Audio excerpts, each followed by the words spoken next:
तो बहुत सारे क्वेश्चन कर लिया। अब आगे थोड़ा आगे बढ़ाते हैं टॉपिक को। थर्ड मेथड हो गया था अपने पास। अब आते हैं फोर्थ मेथड। क्या क्या पढ़ा? एक तो पढ़ा अपन ने सब्लिमेशन, फिर पढ़ा अपन ने क्रिस्टलाइजेशन, फिर पढ़ा डिस्टिलेशन, उसके चार टाइप। ठीक है। अब है डिफरेंशियल एक्सट्रैक्शन। ये क्या चीज़ है? फोर्थ टॉपिक थोड़ा समझ लो, फिर क्वेश्चन करेंगे इसके ऊपर भी। Differential extraction is a purification technique use to separate an organic compound. किसके लिए काम आ रहा है? ऑर्गेनिक कंपाउंड को सेपरेट कर रहे हैं फ्रॉम इट्स एक्वस सॉल्यूशन। मतलब ऑर्गेनिक कंपाउंड और वाटर का एक मिक्सचर होगा, उनको अपने को सेपरेट करना है। ठीक है सर, देखते हैं कैसे करता है। By utilising its different solubility in two immiscible liquid. अब उन जो मिक्सचर है वाटर का और उसका, वो किसी के अंदर, किसी और सॉल्वेंट के अंदर सॉल्युबिलिटी के बेस पे अपन डिसाइड कर रहे होंगे। तो बेसिक आइडिया लग रहा है? ठीक है। When an organic compound is present in an aqueous medium, पानी के अंदर है, ठीक है, it is separated by shaking it with an organic solvent in which it is more soluble than in water. Obviously बात है सर, एक organic compound एक वाटर है, उनको मिक्स किया मैंने ऑर्गेनिक सॉल्वेंट में, लाइक डिजोल्व्स लाइक। तो एक ऑर्गेनिक कंपाउंड था, तो सॉल्वेंट भी ऑर्गेनिक है, तो ऑर्गेनिक वाला ऑर्गेनिक में डिजोल्व हो जाएगा, और वाटर डिजोल्व नहीं होगा तो वाटर को अलग कर देंगे। ये ठीक है, कंसेप्ट सिंपल था। The organic solvent and the aqueous solution should be immiscible, मतलब मिक्स नहीं होंगे, सही बात है, with each other, so that they form two distinct layer which can be separated by separatory funnel. अब मिक्स नहीं हो रहे, एक पोलर नेचर के एक नॉन पोलर नेचर के, तो दो लेयर बन जाएगी। अब ऐसे मान लो तुम, जैसे घर के अंदर पानी है, पानी के अंदर एक गिलास पानी लो, उसमें डाल दो ऑयल, तो क्या होगा? पानी के ऊपर ऑयल डालोगे तो ऑयल ऊपर ऊपर तैरेगा, दो लेयर बन गई, उसको फनल में रख दो और नीचे से चालू कर दो, अलग हो जाएगा। तो एक सिंपल मेथड है। और क्या लिखा है? Organic solvent is later remove by distillation और by evaporation to get back the compound. Mix होने के बाद ऑर्गेनिक को वापस अलग करना है, तो या तो इवोपरेशन कर दो या कुछ और मेथड लगा दो उसके अंदर। Differential extraction is carried out in a separate funnel. देख लो डायग्राम छोटा सा, ये एनसीईआरटी का डायग्राम है। अब ये यहाँ पे दो अलग अलग लेयर बन गई है। क्यों लेयर क्यों बनी है? क्योंकि मिक्स नहीं हो रहा। ए और बी का नेचर अलग अलग, एक पोलर होगा एक नॉन पोलर होगा, तो मिक्स नहीं होगा, तो लेयर बन जाएगी। इसको चालू कर दो यहाँ से नल को, तो नीचे गिर जाएगा, तो जब ये निकल जाएगा तब इसको अलग नहीं कर देंगे अपन। तो ये था सिंपल सा एक मेथड। ठीक। एक दो पॉइंट है वो देख लेते हैं। If the organic compound is less soluble, अगर मान लो ऑर्गेनिक कंपाउंड सॉल्युबल नहीं है, तो क्या होगा? किसमें? ऑर्गेनिक सॉल्वेंट में। और very large quantity of solvent would be required. Exam के लिए काम की चीज़। अभी तक क्या बोला अपन ने कि सर एक वाटर है एक ऑर्गेनिक कंपाउंड है, उनको मिक्स किया मैंने ऑर्गेनिक सॉल्वेंट में, तो ऑर्गेनिक कंपाउंड ऑर्गेनिक सॉल्वेंट में डिजोल्व हो गया। बट अगर वो ऑर्गेनिक कंपाउंड ऑर्गेनिक सॉल्वेंट में डिजोल्व कम हो रहा है, तो क्या करेंगे? उस सॉल्वेंट की क्वांटिटी बढ़ा देंगे। ये तरीका है। ठीक है। क्या बोला? Organic compound is less soluble in the organic solvent, a very large quantity of solvent would be required to extract even a very small quantity of compound. तो थोड़े से कंपाउंड के लिए भी सॉल्वेंट ज़्यादा चाहिए होगा।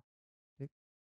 The technique of continuous extraction is employed in such case, जहाँ पे क्या चाहिए? In this technique same solvent is repeatedly use for extraction of compound. अब यहाँ पे कोई लॉस तो होने वाला है नहीं, एक ही कंपाउंड को बार बार यूज कर लो, एक ही सॉल्वेंट को। ठीक है, सिंपल थ्योरी थी।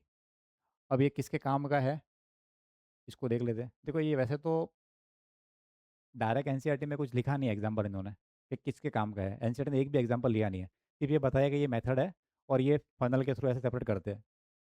फिर भी कुछ एक्स्ट्रा समझाने के लिए लिखे, जैसे मुझे सेपरेट करना है फिनॉल और बेंजाइल अल्कोहल को, तो मैं मिलाऊंगा इसके अंदर सोडियम हाइड्रोक्साइड उसके सॉल्यूशन में। क्यों? क्योंकि उनमें से कोई एक जल्दी रिएक्ट करेगा, कोई कम रिएक्ट करेगा। तो जो रिएक्ट करेगा वो हो जाएगा सॉल्युबल, और जो रिएक्ट नहीं करेगा उसकी लेयर ऊपर तैरेगी, या डेंसिटी पे डिपेंड करेगा, वो तो अलग है, ऊपर रहेगा नीचे रहेगा। तो दो चीज़ें थी मेरे पास, उन दोनों का सॉल्यूशन था, मैंने कुछ मिलाया तीसरा सॉल्वेंट। उस सॉल्वेंट ने क्या किया? उनमें से किसी एक से रिएक्शन कर दी या उसको डिजोल्व कर दिया, तो दूसरा जो बच गया उसको सेपरेट कर देंगे। तो फिनॉल और बेंजाइल अल्कोहल के लिए मिलाया sodium hydroxide. Phenol react to form water soluble sodium phenoxide, while benzyl alcohol remains in the organic solvent. तो वो ऑर्गेनिक सॉल्वेंट में ऐसे कैसे रहेगा? क्योंकि ज़्यादातर नेचर कैसा ही है, ऑर्गेनिक कंपाउंड है, ये भी ऑर्गेनिक कंपाउंड है, लेकिन ये रिएक्शन होगी इसकी इससे, इसलिए वो तो क्या हो गया? वाटर में सॉल्युबल हो गया। अब बन गया क्या ये बन गया सोडियम फिनॉक्साइड, एक सॉल्ट बन गया है, और सॉल्ट बन गया तो वाटर में सॉल्युबल है। और ये जो था बेंजाइल अल्कोहल, ये ऑर्गेनिक सॉल्वेंट में सॉल्युबल है। काम हो गया हमारा सेपरेशन। ऐसे मुझे कार्बोक्सिलिक एसिड को सेपरेट करना है, तो तुम्हें सिंपल ये देखना है, कभी क्वेश्चन आ भी जाए तो, कि कंपाउंड है वो किससे रिएक्ट कर रहा है।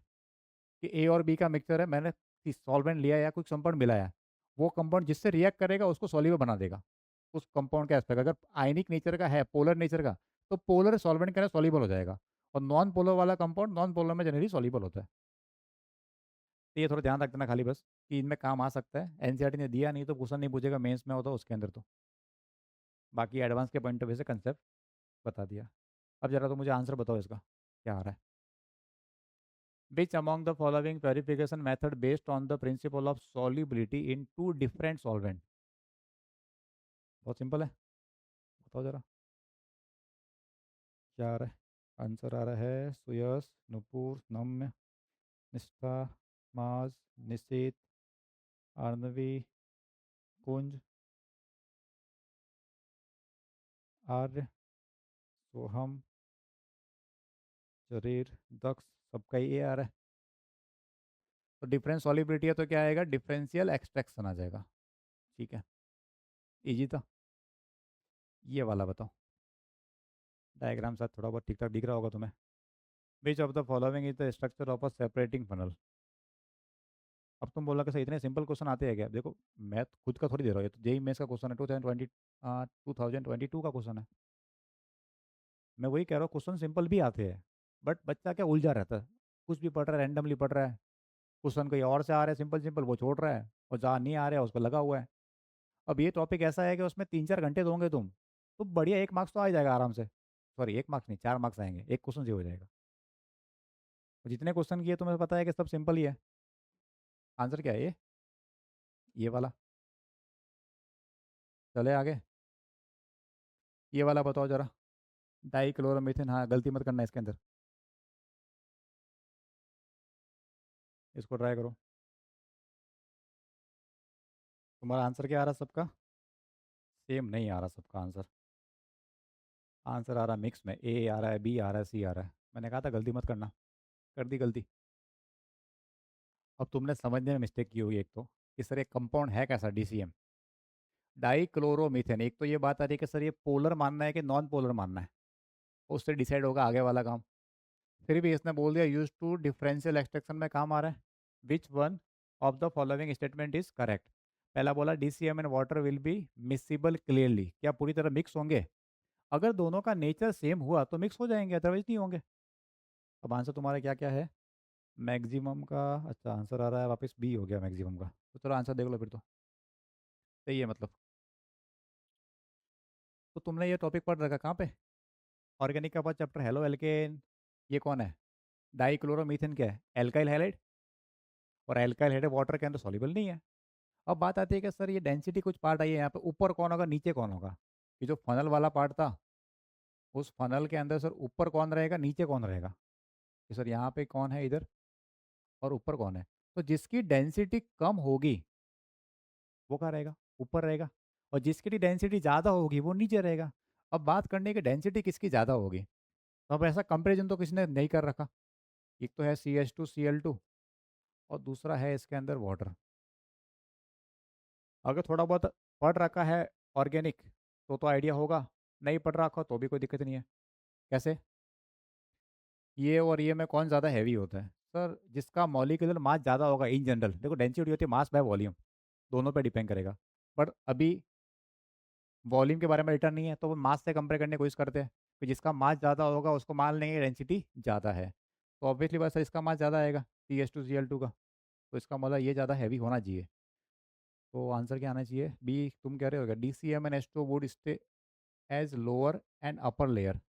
DCM लोअर लो का मतलब हैवी है, और H2 मिलेगा अपर में, ठीक है। सही आंसर है, गुड। तो ये ऐसा क्वेश्चन आ रखा था, ये इसका आंसर बताओ जरा मुझे। मिक्स में है ये भी क्वेश्चन।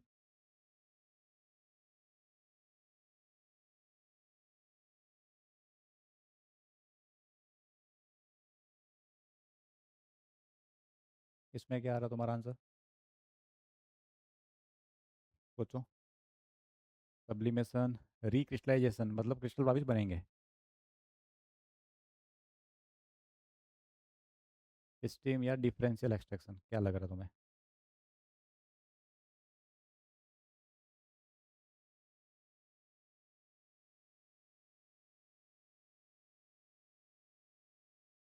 तो अभी एक ही आंसर आया है। चलो ट्राई करो, कोई दिक्कत नहीं है।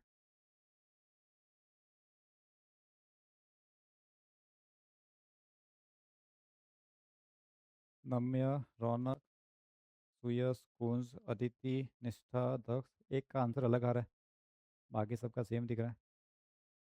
अब एक और अलग आंसर आया। ए भी आ रहा है, किसी के बी भी आ रहा है, किसी के सी भी आ रहा है। ऐसा कैसे हो रहा है? कुछ गलती कर रहे हो पढ़ने में, या तो फिर वाटर के साथ शुगर है, वाटर के साथ एनिलीन है, और वाटर के साथ टोलुइन है। ये चीज़ें आज ही आई है। रिक्रिस्टलाइजेशन का मतलब वापस फॉर्म करना एक तरह से, वो सेंस है। चलो आंसर क्या है? Answer A. और तुम में से मैक्सिमम का ए है। कोई दिक्कत लग रही है इसमें किसी को? सही जस्टिफिकेशन, या समझ गया तुम? डाउट हो तो लिख दो कि सर एक्सप्लेन करो। चलो किसी का नहीं आ रहा, मतलब जरूरत नहीं है। अब आते हैं नेक्स्ट पार्ट की तरफ। फिफ्थ, इस पे बहुत ज़्यादा क्वेश्चन आ रखे हैं, वो है क्रोमेटोग्राफी। नेक्स्ट मेथड क्या है? क्रोमेटोग्राफी। अब ये वर्ड कहाँ से आया वो भी पढ़ना जरूरी है, कि एनसीईआरटी में लिखा हुआ है। क्या है देख लो। It is a technique use to separate करने के लिए, प्योरीफाई करने के लिए, और टेस्ट करने के लिए प्योरिटी का, कि वो प्योर है या नहीं है, उसके लिए मेथड काम आता है। अलग अलग करने के लिए, सेपरेट हो गया। प्योरीफाई करना मतलब अलग करके बाहर निकालना, वो भी काम आ जाएगा। और प्योरिटी चेक करने के वो कंपाउंड प्योर है या नहीं है। ठीक। वर्ड ओरिजिन हुआ है, दो वर्ड है, क्रोमा और ग्रेफिन। क्रोमा का मतलब होता है कलर, और ग्रेफिन का मतलब टू राइट। तो सबसे पहले जब ये देखा गया तो कलर्ड कंपाउंड का टेस्ट किया गया, पिगमेंट का, इसलिए वहाँ से वर्ड आया अभी भी क्रोमा। ठीक है। Method first use for the separation of coloured substance, इसलिए वहाँ से आया, प्लांट के अंदर यूज किया था। Based on the principle involve, chromatography is classified into different category. अब दो कैटेगरी बनाई है इसकी। एक तो है एड्जॉर्प्शन के बेस पे, दूसरा है पार्टीशन के बेस पे, मतलब सेपरेशन के बेस पे। दोनों ध्यान रखना। क्रोमेटोग्राफी को दो पार्ट में डिवाइड किया अपन ने। एक एड्जॉर्प्शन वाला पार्ट, जिसमें एड्जॉर्प्शन होगा, किसी सब्सटेंस पे दूसरा सब्सटेंस सरफेस पे डिपॉजिट होगा वो। और दूसरा है पार्टीशन, क्रोमेटोग्राफी में पार्टीशन होगा, भी आगे आएगा, डिटेल में पढ़ेंगे। अभी जो एड्जॉर्प्शन क्रोमेटोग्राफी, वो दो टाइप की होती है। दो टाइप की पढ़नी है अपने को। कौन कौन सी पढ़नी है? कॉलम और थिन लेयर। और जो पार्टीशन वाला है उसमें पढ़ना है एक अपने को, पेपर क्रोमेटोग्राफी। ठीक है। तो अभी ये थ्योरी वाला पार्ट था। अब पहले अपन ना कुछ वर्ड समझेंगे इसके अंदर, फिर आएंगे अपन आगे टॉपिक के ऊपर। अब इसमें कुछ वर्ड समझ लेंगे तो मज़ा आएगा समझने में। और वर्ड अगर समझ में नहीं आया तो क्वेश्चन में पता ही नहीं पड़ता कि पूछ क्या जा रहा है। एक वर्ड आता है एनालाइट। क्या है?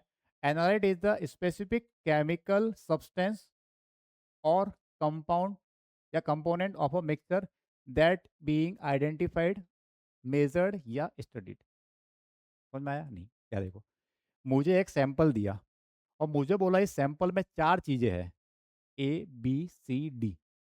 और बोला है कि ए को सेपरेट करना है, या ए को आइडेंटिफाई करना है, या ए की स्टडी करनी है, तो जिसके ऊपर मेरा फोकस है उसको बोलूंगा मैं एनालाइट। वर्ड क्लियर हो गया? सैंपल में बहुत सारी चीजें थी, किसी एक जहाँ पे तुम्हारा फोकस है कि मुझे ए को सेपरेट करना है, उसकी स्टडी करनी है, या उसके बारे में पता लगाना, तो वो हो गया मेरे लिए एनालाइट। स्पेसिफिक केमिकल सब्सटेंस और कंपोनेंट ऑफ अ मिक्सर, जिसके बारे में अपन ये भी इंफॉर्मेशन निकालना है। ठीक। फिर एक बार आता है मोबाइल फेज। मोबाइल क्या होता है? एक होता है टेलीफोन, एक होता है मोबाइल। मोबाइल अपने पास में है जिसमें तुम देख रहे हो। ये क्या होता है? मूवमेंट होता है, मूवेबल। तो जो चीज़ मूव करेगी उसके लिए वर्ड आएगा मोबाइल फेज। और जो रुका हुआ होगा उसके लिए आएगा स्टेशनरी फेज। दोनों बार ठीक है। अब दोनों चीज़ें काम आएगी, एग्जाम में क्वेश्चन भी आ रखा है।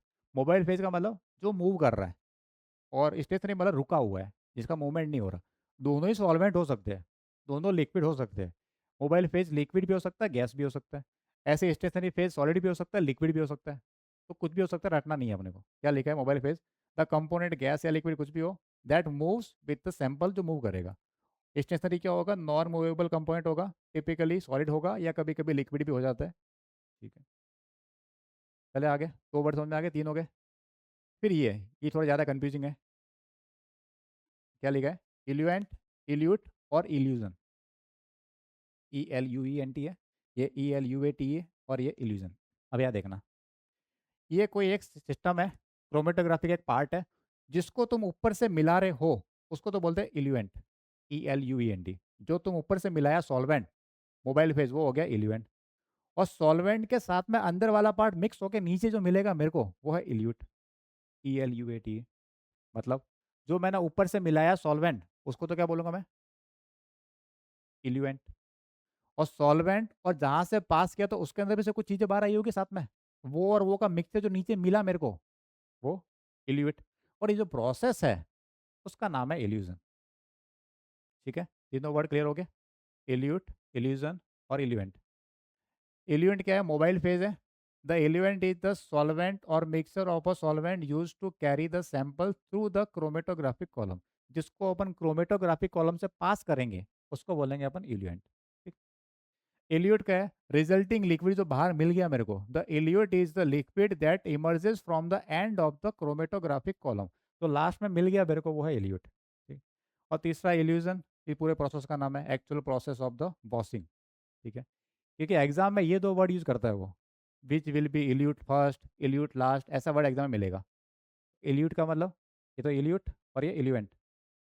ठीक है, ये ENT है, ये ATE है। वर्ड समझ में आ गया, जिसको ऊपर से मिला है वो क्या है, इल्यूएंट, और जो नीचे मिल गया वो इल्यूट। वर्ड दोनों सेम सेम है, बोलने में थोड़ी तकलीफ होती है मेरे को भी, तुम्हें भी होगी, स्पेलिंग सही लिखे हैं तुम्हें तो। ये वर्ड थे। अब पहला टाइप था एडजॉर्प्शन, दूसरा था पार्टीशन। एडजॉर्प्शन में क्या होगा सर, सरफेस पे डिपोजिशन होगा। जैसे मान लो ये है स्टाइलस है, और इस स्टाइलस को अगर मैं पानी में डिप करूँ तो क्या होगा, क्या पानी इसके अंदर जाएगा? सर नहीं, ये तो पूरा प्लास्टिक दिख रहा है सर, अंदर तो जाएगा नहीं, लेकिन पानी ऊपर ऊपर चिपक जाएगा, यही तो होगा। तो जो सरफेस पे डिपोजिशन है उसको बोलते हैं अपन एडजॉर्प्शन। ठीक। अच्छा, और जैसे गर्ल्स खास करके एक जगह जाती है, एक दुकान होती है, मैजिकल वर्ड, वह अंदर जाती है तब तो अलग होती है, और बाहर आती है तब अलग होती है। वो चेहरे पे कुछ लगा के आती है एकदम पूरा, वो जो चेहरे पे लगाया चिपकाया है ये था अलग, लेकिन बाहर आने के बाद कुछ ऊपर ऊपर कर दिया, कुछ लगा दिया, क्रीम पाउडर जो भी तुम बोलते हो उसको, वो क्या है, वो सरफेस पे डिपॉजिट हुआ है। तो क्या है, वो एडजॉर्प्शन है। अंदर थोड़ी ना गया, जैसे पानी मारोगे तो निकल जाएगा, तो सरफेस पे डिपॉजिट हुआ, क्या बोलते हैं उसको, एडजॉर्प्शन। क्लियर हो गया? अच्छा, बॉयज़ भी यूज़ करते हैं आजकल थोड़ा चेहरा चमकाने के लिए, वो ब्लैक कलर का कुछ आता है, चारकोल पाउडर आता है, उसको चेहरे पर लगा के रखते थोड़ी देर, फिर बाद में निकाल देते पट्टी पट्टी पूरी ब्लैक कलर की। हाँ, दोनों यूज़ करते हैं, गर्ल्स भी यूज़ करते हैं। वो भी क्या है, सरफेस पे डिपॉजिट किया तुमने ताकि थोड़ा क्लीन फेस हो जाए तुम्हारा, फिर निकाल दिया तुमने चारकोल वाले पार्ट को उसको, तो वो क्या। तो यहाँ पे भी ऐसे ही होगा कि कोई एक सैंपल होगा, सैंपल बोला है, जो भी सब्सटेंस बोलो, उसके ऊपर दूसरा सरफेस पे आके जमा हो जाएगा, तो वो वाला कंसेप्ट आएगा एडजॉर्प्शन क्रोमेटोग्राफी में। ठीक है, क्या है, adsorption chromatography is based on, किसके ऊपर बेस्ड है, fact that different compounds are adsorbed on an adsorbent to different degree. दो वर्ड आया है, एक तो आया एडजॉर्ब्ड और एक है एडजॉर्बेंट।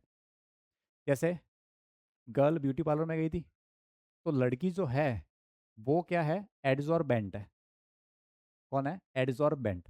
और उसने चेहरे पे जो लगाया वो है एडजॉर्बेट, BATE वाला। ठीक, दो चीज़ें हो गई। तो जो सब्सटेंस है जिसके ऊपर चीज़ें आ रही है, तो वो इंसान हो या कुछ भी हो, उसको तो बोलेगा एडजॉर्बेंट, और जो तुमने लगाया वो है एडजॉर्बेट। ठीक, तो क्या होगा, एडजॉर्ब्ड होगा किसके ऊपर, एडजॉर्बेंट के ऊपर। कॉमनली यूज क्या यूज होता है, सिलिका जेल और एल्यूमिना को अपन यूज करते हैं frequently as a adsorbent substance, मतलब इनके ऊपर चीज़ें डिपॉजिट होगी सरफेस पे। ठीक है, वैन अ मोबाइल फेज क्या बता रहे, जो मूव हो रहा था, अब वो गैस की फॉर्म में मूव हो या लिक्विड की फॉर्म में मूव हो, when a mobile phase is allowed to move over a stationary phase, ये क्या बताया था, जो रुका हुआ था, कौन होगा यहाँ पे, एडजॉर्बेंट होगा। The component of the mixture move by varying distance over the stationary phase. तो अब उस सॉल्यूशन के जो कंपोनेंट होंगे वो अलग अलग डिस्टेंस पे मूव करेंगे। ये तुम्हें अभी समझ में नहीं आया होगा, चिंता मत करो, अभी आगे आएगा डायग्राम तो बताऊंगा, एक बार रीड करने दो मेरे को पूरा। फिर क्या है? दो टाइप के हैं, एक तो कॉलम और एक थिन लेयर, ये दो टाइप के पढ़ने हैं अपने को। तो सिंपल क्या समझ में आया सर, जहाँ पे एडजॉर्प्शन होगा, एडजॉर्प्शन के लिए अपन नॉर्मली दो चीज़ यूज करते हैं, सिलिका जेल और एलुमिना, इनके ऊपर क्या होगा, सब्सटेंस आके डिपॉजिट होगा, कुछ सब्सटेंस ट्रैवल करते रहेंगे, उनको बोलेंगे मोबाइल फेज, और जो रुके होंगे उनको बोलेंगे स्टेशनरी फेज। कितने टाइप का सर, दो टाइप का, एक तो कॉलम और दूसरा थिन लेयर। ठीक है, इतना क्लियर हो गया अभी तक? तो पहले मुझे इसका आंसर बता दो जल्दी से। ये है 2024 का, फिर मैं आगे बढ़ता हूँ। इसका आंसर बता दो मेरे को जल्दी से।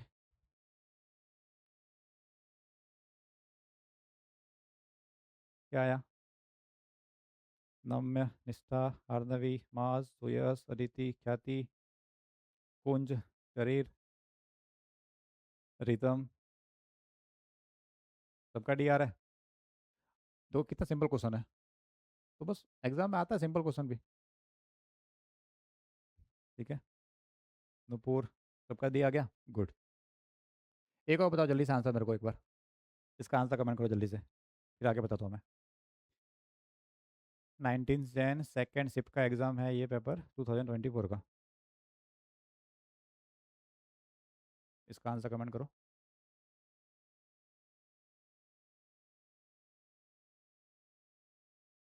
D D D D D D D D D D D सबका डी आ रहा है,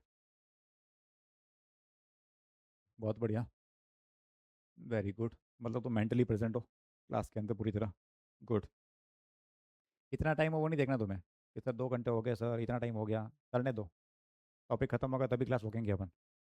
ठीक है, एक और जल्दी से आंसर दे दो बराबर मेरे को, एक और जल्दी से, ये वाला।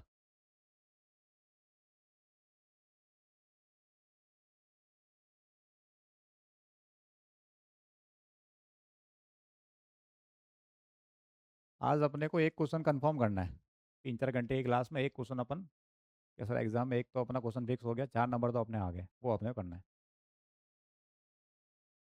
क्या आ रहा है सबका answer? B B B B B B B सबका बी आ रहा है, क्रोमेटोग्राफी।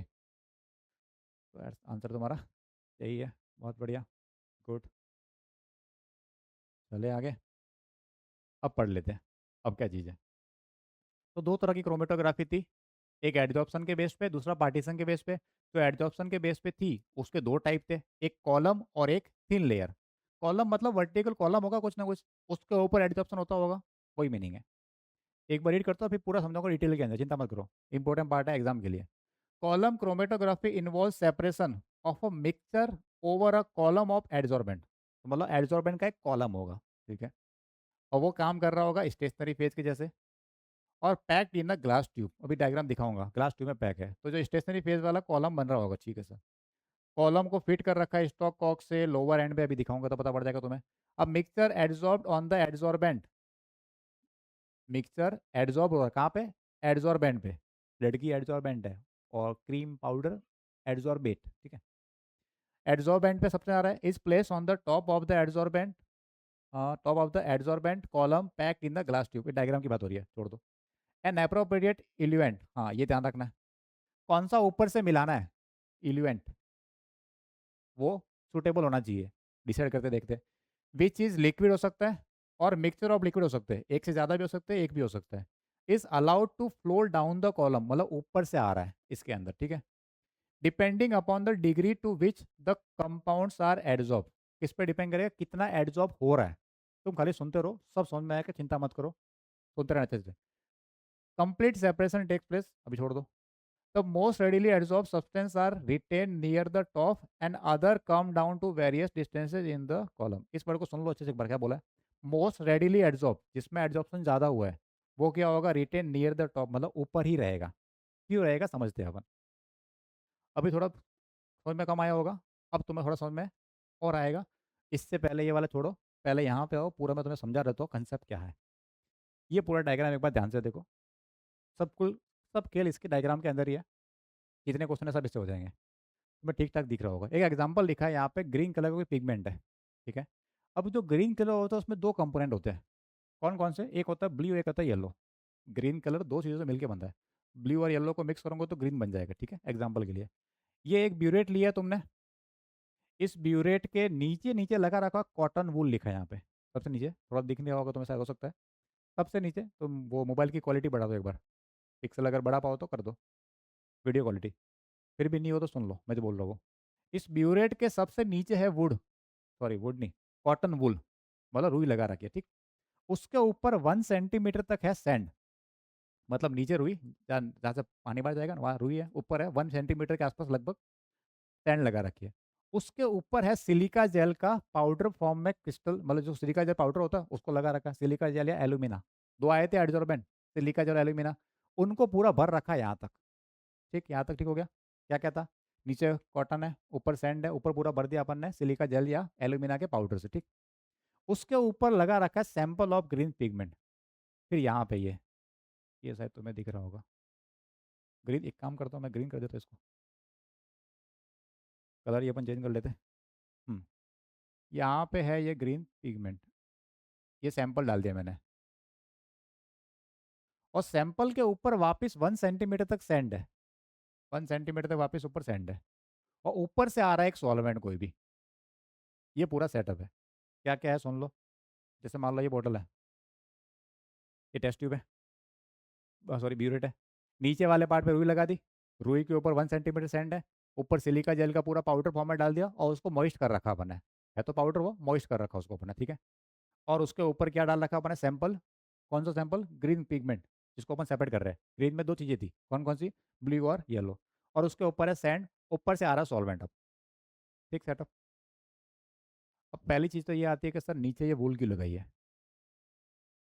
वूल और सैंड ऊपर नीचे लगाने का क्या बेनिफिट, क्या है? कुछ काम है या ऐसे लगा दिया? तो इस मेथड के अंदर तो कोई काम नहीं है, बट फिर भी लगाया है उसको। जो काम करने वाली चीज़ है वो तो सिलिका जेल क्रिस्टल और एलुमिना क्रिस्टल है, और ये पिगमेंट में सेपरेशन होगा।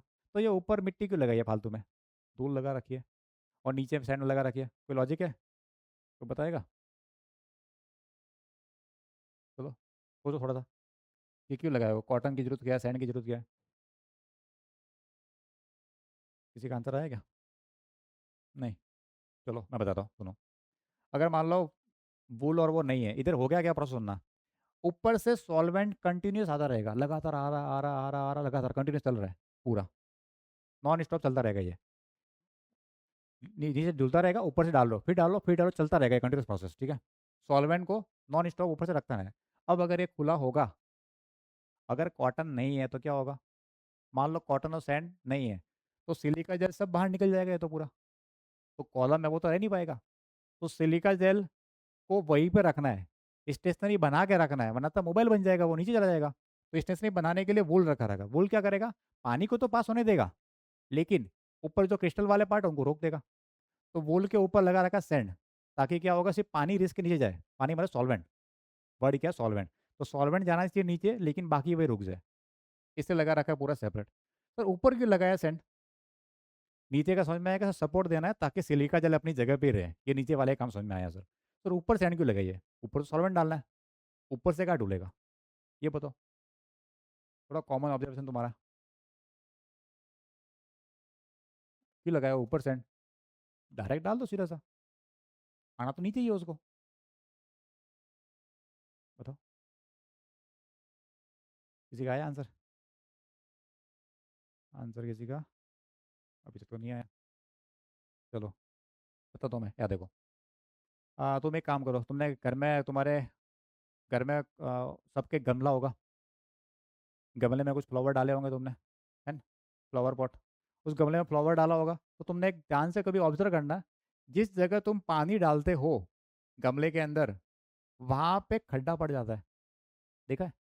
ये सुनो, अरे गमले में जहाँ तुम एक ही जगह पानी डाल रहे हो रोज रोज, गमले में फ्लावर को पानी देने के लिए, तो देखा होगा जिस जगह तुम्हारा पानी गिर रहा है, वहाँ पे थोड़ा खड्डा देखा होगा तुमने, वहाँ से मिट्टी हट जाती है। देखा है ऐसा? वही चीज़ यहाँ पे है।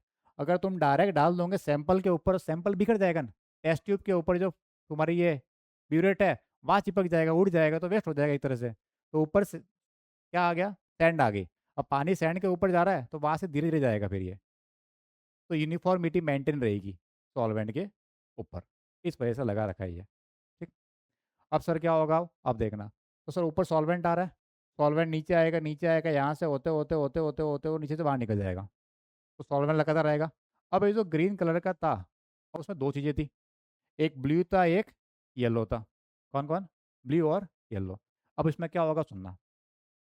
अब जो येलो वाला पार्ट होता है वो होता है नॉन पोलर नेचर का, तुम्हें पता नहीं होगा, सुन लो। ब्लू और येलो में जो ब्लू कलर है वो होता है रिलेटिवली पोलर नेचर का, रिलेटिवली पोलर। और येलो कलर जो होता है वो होता है नॉन पोलर। ठीक। ऊपर से जो मिलाया मैंने सॉल्वेंट, वो है नॉन पोलर। सॉल्वेंट कैसा है? Non polar. नहीं लिखा मतलब नॉन पोलर मान रहे हैं अपन, एग्जाम में उल्टा बोलेगा तो मेंशन कर देगा वो, ठीक। ऊपर से क्या है? सॉल्वेंट। सॉल्वेंट कैसा? Non polar. और जो ये ग्रीन कलर का पिगमेंट है उसमें दो कलर है, एक कौन सा? ब्लू, एक कौन सा? येलो। ठीक है। ब्लू वाला कैसा है? Relatively polar. और येलो कैसा? Relatively non polar. ऊपर से आ रहा है नॉन पोलर सॉल्वेंट, तो तुम मुझे ये बताओ नॉन पोलर सॉल्वेंट के साथ में नीचे कौन आएगा, ब्लू या येलो? ऊपर से नॉन पोलर सॉल्वेंट आ रहा है तो उसके साथ में नीचे कौन कौन आएगा, ब्लू आएगा या येलो आएगा, ज़्यादा कौन आएगा, बताओ आंसर कमेंट करके। ब्लू आएगा येलो आएगा, ताकि बता पड़ा समझ रहे हो कि नहीं समझ रहे तुम, जल्दी आंसर कमेंट करो मेरे को, चैट में बताओ। ऊपर से आ रहा नॉन पोलर सॉल्वेंट, ब्लू कैसा है, ब्लू है रिलेटिवली पोलर, येलो कैसा है रिलेटिवली नॉन पोलर, तो ऊपर के नॉन पोलर के साथ में नीचे कौन आएगा, लाइक डिजॉल्व्स लाइक, लगाओ तरीका, कौन आएगा, मास नम में अदिति रौनक नूपुर, येलो आ रहा है सबका, गुड, निष्ठा कुंज, ठीक है। तो नॉन पोलर में कौन डिजोल्व होगा, तो नॉन पोलर में नॉन पोलर डिजोल्व होगा, तो इसका मतलब येलो वाला पार्ट सॉल्वेंट के साथ रहना चाहेगा, उससे एफिनिटी ज़्यादा उसकी, तो सॉल्वेंट नीचे आ रहा है येलो वाला पार्ट नीचे आएगा, फिर सॉल्वेंट नीचे आ रहा है येलो नीचे आएगा, सॉल्वेंट नीचे येलो नीचे आएगा, ऐसे करते करते करते करते थोड़ी देर बाद में येलो वाला पार्ट ये आ गया और ये ब्लू वाला पार्ट ऊपर रह गया, फिर और ऊपर से आ रहा है ऊपर से आ रहा है ऊपर, ऐसे करते करते येलो वाला पार्ट पूरा बाहर निकल जाएगा, येलो वाला पार्ट क्या हो जाएगा, ऐसे करते करते बाहर निकल जाएगा, ऊपर कौन सा बच गया अब, ब्लू वाला पार्ट।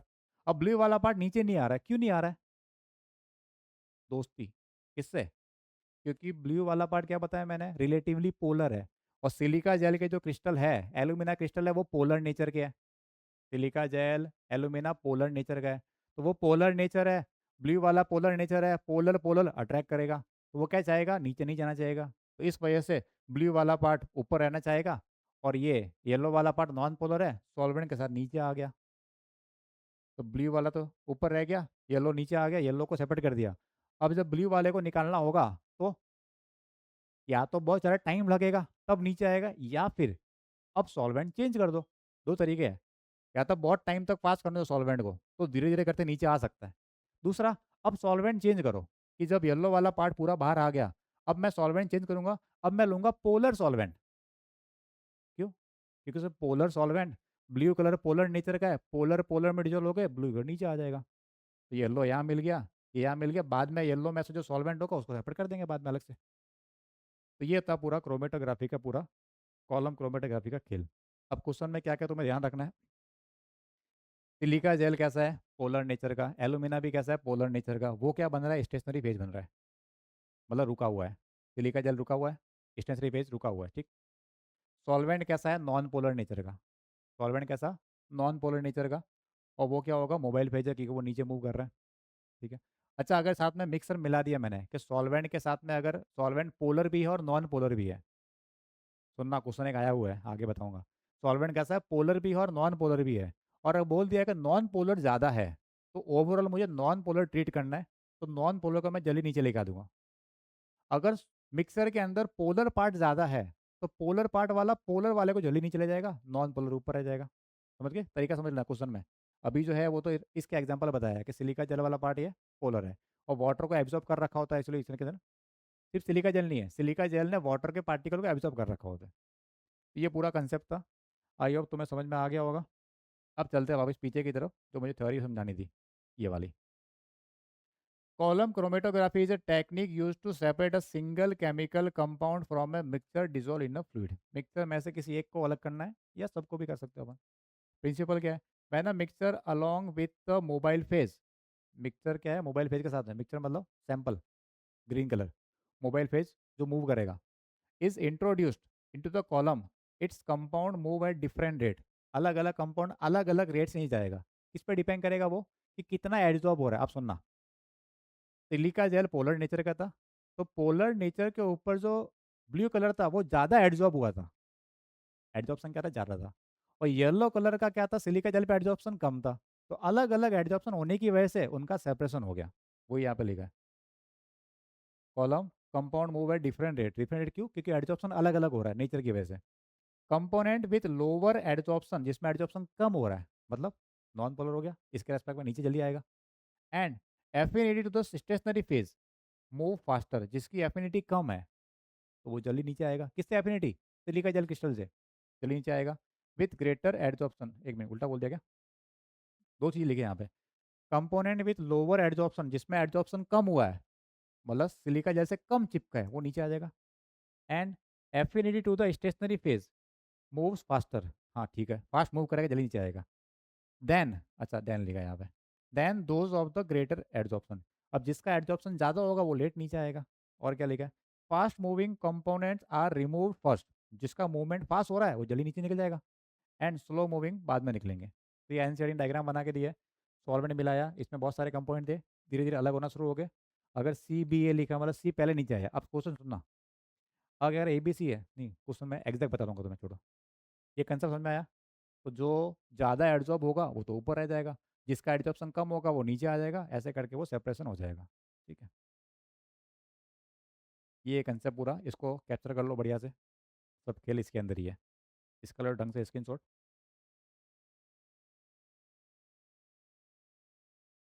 चले,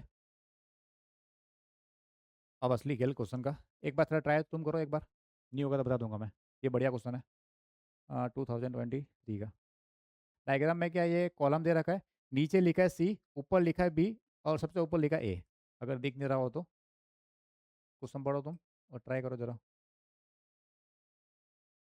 यहाँ पे लिखा है ए, ये है बी, ये है सी, और ये कॉलम है पूरा।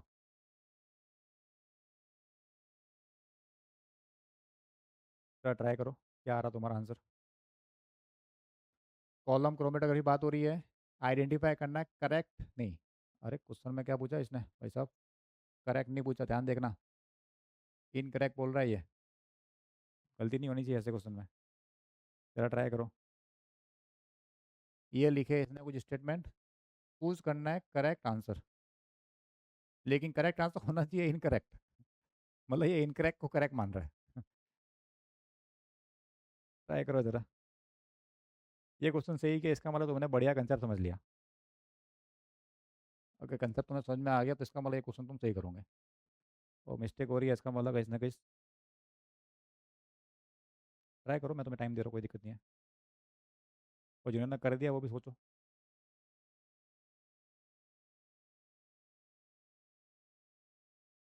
तो अभी 3 लोगों का आंसर आया, 5 हो गए, अलग अलग आंसर आ रहे हैं। क्या बात है, मतलब गलती है। तो आंसर क्या क्या आ रहा है, नम्य के बी, कुंज का बी। अच्छा नम्य ने चेंज कर दिया आंसर ए। सुयस ए, निष्ठा ए, जरीर ए, माज ए, नुपुर डी, सोहम ए, नमन ए, अदितिका ए, रौनक ए, नुपुर बी हो गया, नुपुर का चेंज। अच्छा, रितम ए, आयुष ए, कुंज ए। जबरदस्ती चेंज मत करना, हो सकता तुम्हारा ही आंसर सही हो, कभी हो सकता है। कुंज क्या आ रहा है, ए। ट्राई करो जरा, सबका आ गया आंसर।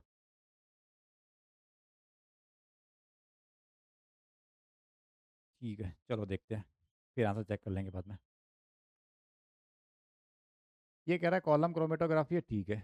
ए में क्या लिखा है, इनकरेक्ट चाहिए मेरे को, कौन कौन सा इनकरेक्ट है। Compound C is more polar than A and B.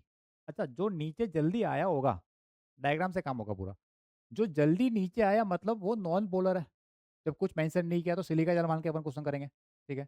तो जो नॉन पोलर है वो जल्दी नीचे आएगा। क्या बोल रहा है ये, compound C is more polar, C वाला नीचे है तो सी तो कैसा है, नॉन पोलर है। ये क्या बोल रहा है, पोलर।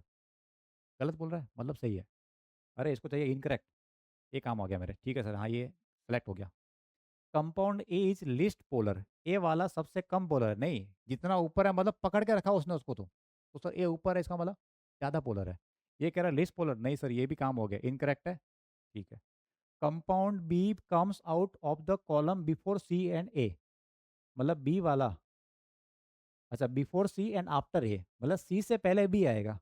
तो ये तो साफ ही दिख रहा है, बी अगर बीच में है तो बीच में ही रहेगा। सी पहले निकलेगा फिर बी आएगा, इसका मतलब क्या बोल रहा है, compound B comes out of the column before C, C से पहले नहीं सर, सी से पहले नहीं निकलेगा, ये भी सिलेक्ट हो गया। Compound A spend more time in the column, A column में ज़्यादा देर तक रहेगा। हाँ सर ए ऊपर है, नीचे आने में काफ़ी टाइम लगेगा इसको, तो ये सही है, सही है, इसलिए मैं सेलेक्ट नहीं करूँगा इसको। तो ए बी सी का लिखा है, A B and C, option A होना चाहिए। ऑप्शन क्या होना चाहिए, ए। आंसर क्या है, ए। चलो मैक्सिमम का सही था, वेल डन, वेरी गुड। जरा ये वाला बताओ, using column chromatography mixture of two compounds A and B was separated, A eluted first, मैंने बताया ये वर्ड यूज कर दिया उन्होंने, इल्यूट, इल्यूजन, इल्यूएंट, इसलिए बताया था मैंने पहले word. This indicates B has, question B का पूछा है, जरा ट्राई करो क्या आ रहा तुम्हारा आंसर, सोच के आंसर बताना।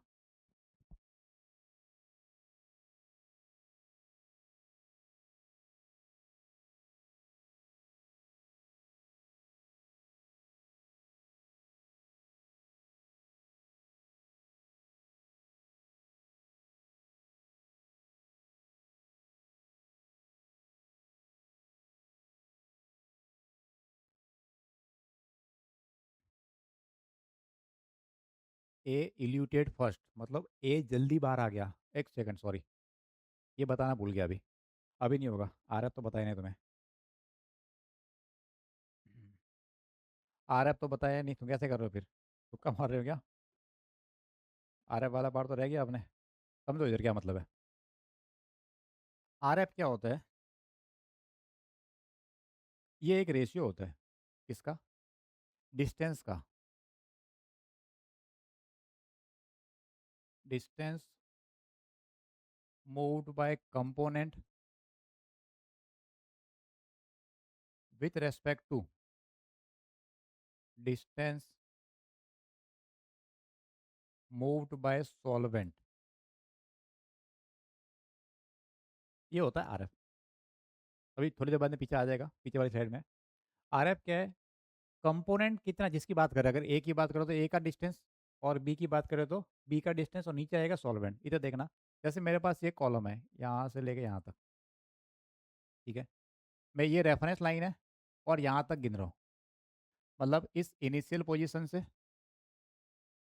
ये फाइनल पोजीशन में मान रहा हूँ यहाँ से यहाँ तक, तो यहाँ से यहाँ तक सॉल्वेंट आ गया, ठीक है, यहाँ पे क्या आ गया, सॉल्वेंट आ गया, और ए वाला पार्ट यहाँ पे रह गया कहीं ना कहीं, ए इधर, स्टार्ट यहाँ से किया, फिक्स पर्टिकुलर टाइम में सॉल्वेंट तो यहाँ से लेके यहाँ तक पहुँच गया, और जो ए वाला पार्ट था उसमें ए अभी जो भी ए की बात करते हैं अभी, तो ए यहाँ तक रह गया, तो इस लाइन से लेके इस लाइन तक की जो डिस्टेंस है वो सॉल्वेंट की डिस्टेंस है, डिस्टेंस ट्रेवल बाय सॉल्वेंट, और ये डिस्टेंस है उस कंपोनेंट की, तो क्या करना है यहाँ पे, डिस्टेंस मूव बाय कंपोनेंट, मतलब ये डिस्टेंस जितना ट्रेवल किया वो डिवाइड करना है टोटल डिस्टेंस है, सॉल्वेंट कितना ट्रेवल किया उसके रेस्पेक्ट में, ठीक है।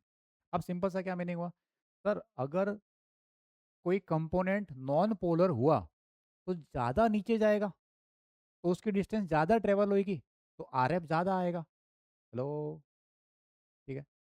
अगर कंपोनेंट नॉन पोलर हुआ, क्योंकि ऊपर सॉल्वेंट नॉन पोलर है, तो वो सॉल्वेंट के साथ ज़्यादा नीचे जाएगा, और पोलर हुआ तो ऊपर तक रहेगा, ठीक है। अब ज़रा देखते हैं, using column chromatography mixture of two component A and B was separated, A eluted first, मतलब ए जल्दी बाहर आ गया, तो ए ने डिस्टेंस ज़्यादा ट्रेवल की होगी, तो ए का आर एफ ज़्यादा आएगा।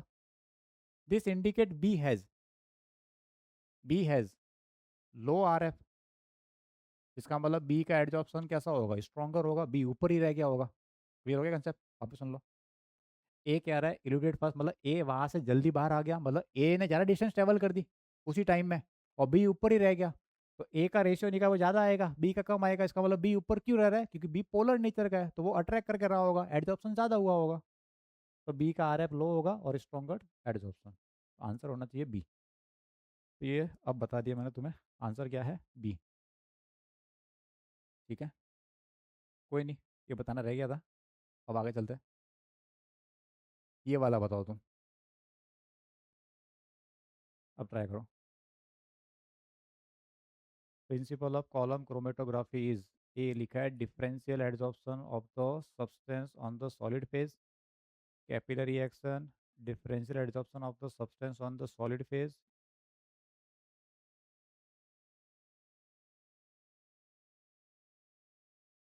और डी में लिखा है ग्रेविटेशन, टाइपिंग रह गया क्या, दो सेम आ गए क्या, ए और सी, रुको कुछ टाइपिंग में रह गया क्वेश्चन ये कोई, हम्म, मैं एग्जैक्ट क्वेश्चन देखता हूँ इसका क्या था,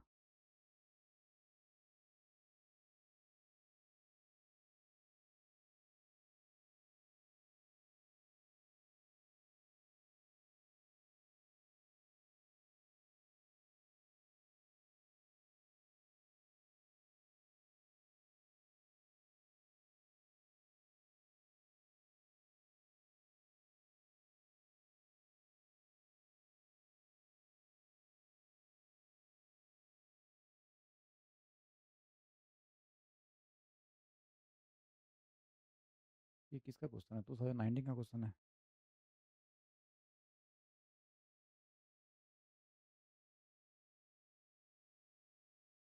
प्रिंसिपल ऑफ कॉलम क्रोमेटोग्राफी।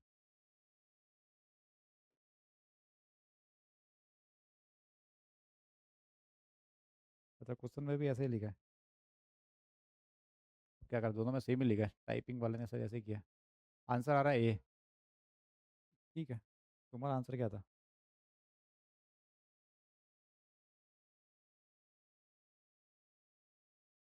सबका यही था? अच्छा, सॉरी सॉरी सॉरी सॉरी। अच्छा, या डी है और या बी है। हाँ, मिल गया। ए और सी डिफरेंट है। वो पढ़ने में गलती होगी मेरे से।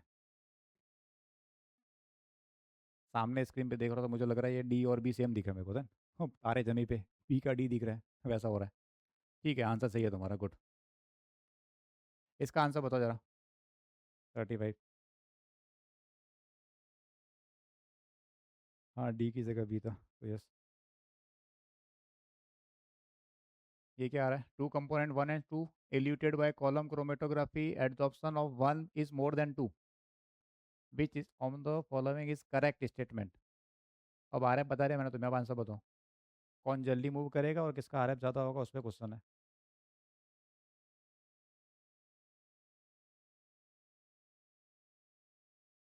क्या आ रहा है?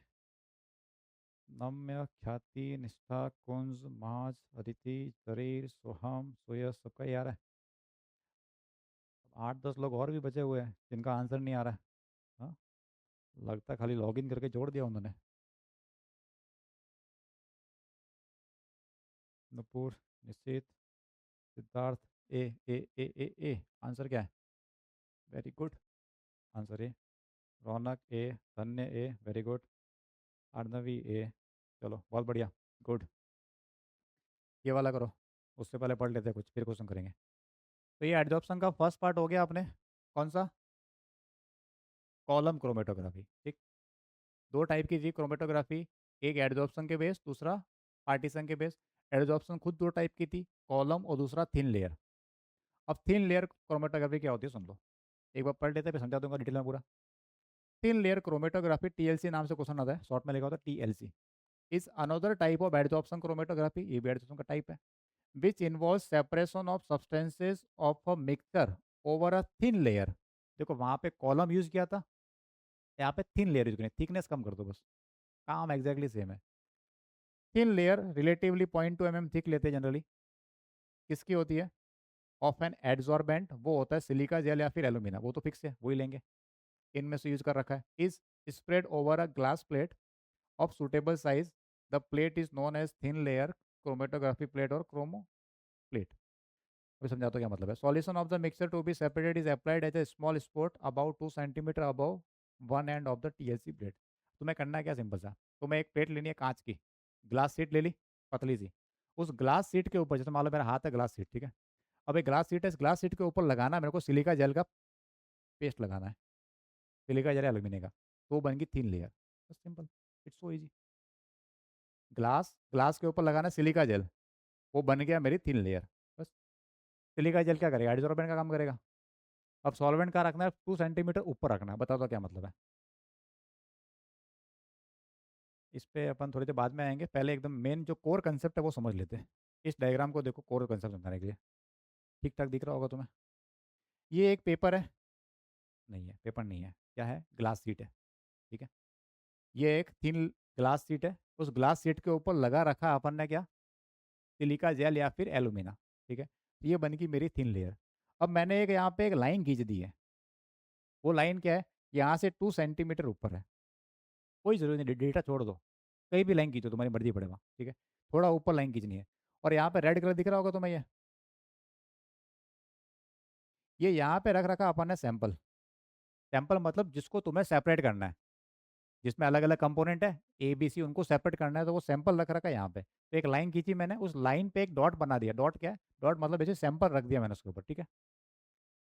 अब ये जो है, इसमें स्टेशनरी फेज कौन है और मोबाइल फेज कौन है, वो अपने काम की चीज़ है। तो बात करते हैं कि सिलिका जेल कैसे बनाया। सॉरी, ये ग्लास के ऊपर क्या रखा? सिलिका जेल रखा, तो सिलिका जेल क्रिस्टल क्या बन गया? Stationary phase. वो तो मिलने मिलने वाला नहीं है। तो सिलिका जेल एल्यूमिना क्या है उसका स्टेशनरी फेज। अच्छा नेचर कैसा होता है सिलिका जेल का, पोलर नेचर। तो स्टेशनरी फेज पोलर नेचर का है, तो किससे बना है, सिलिका जेल है उसका, ठीक। यह वाला पार्ट क्लियर है।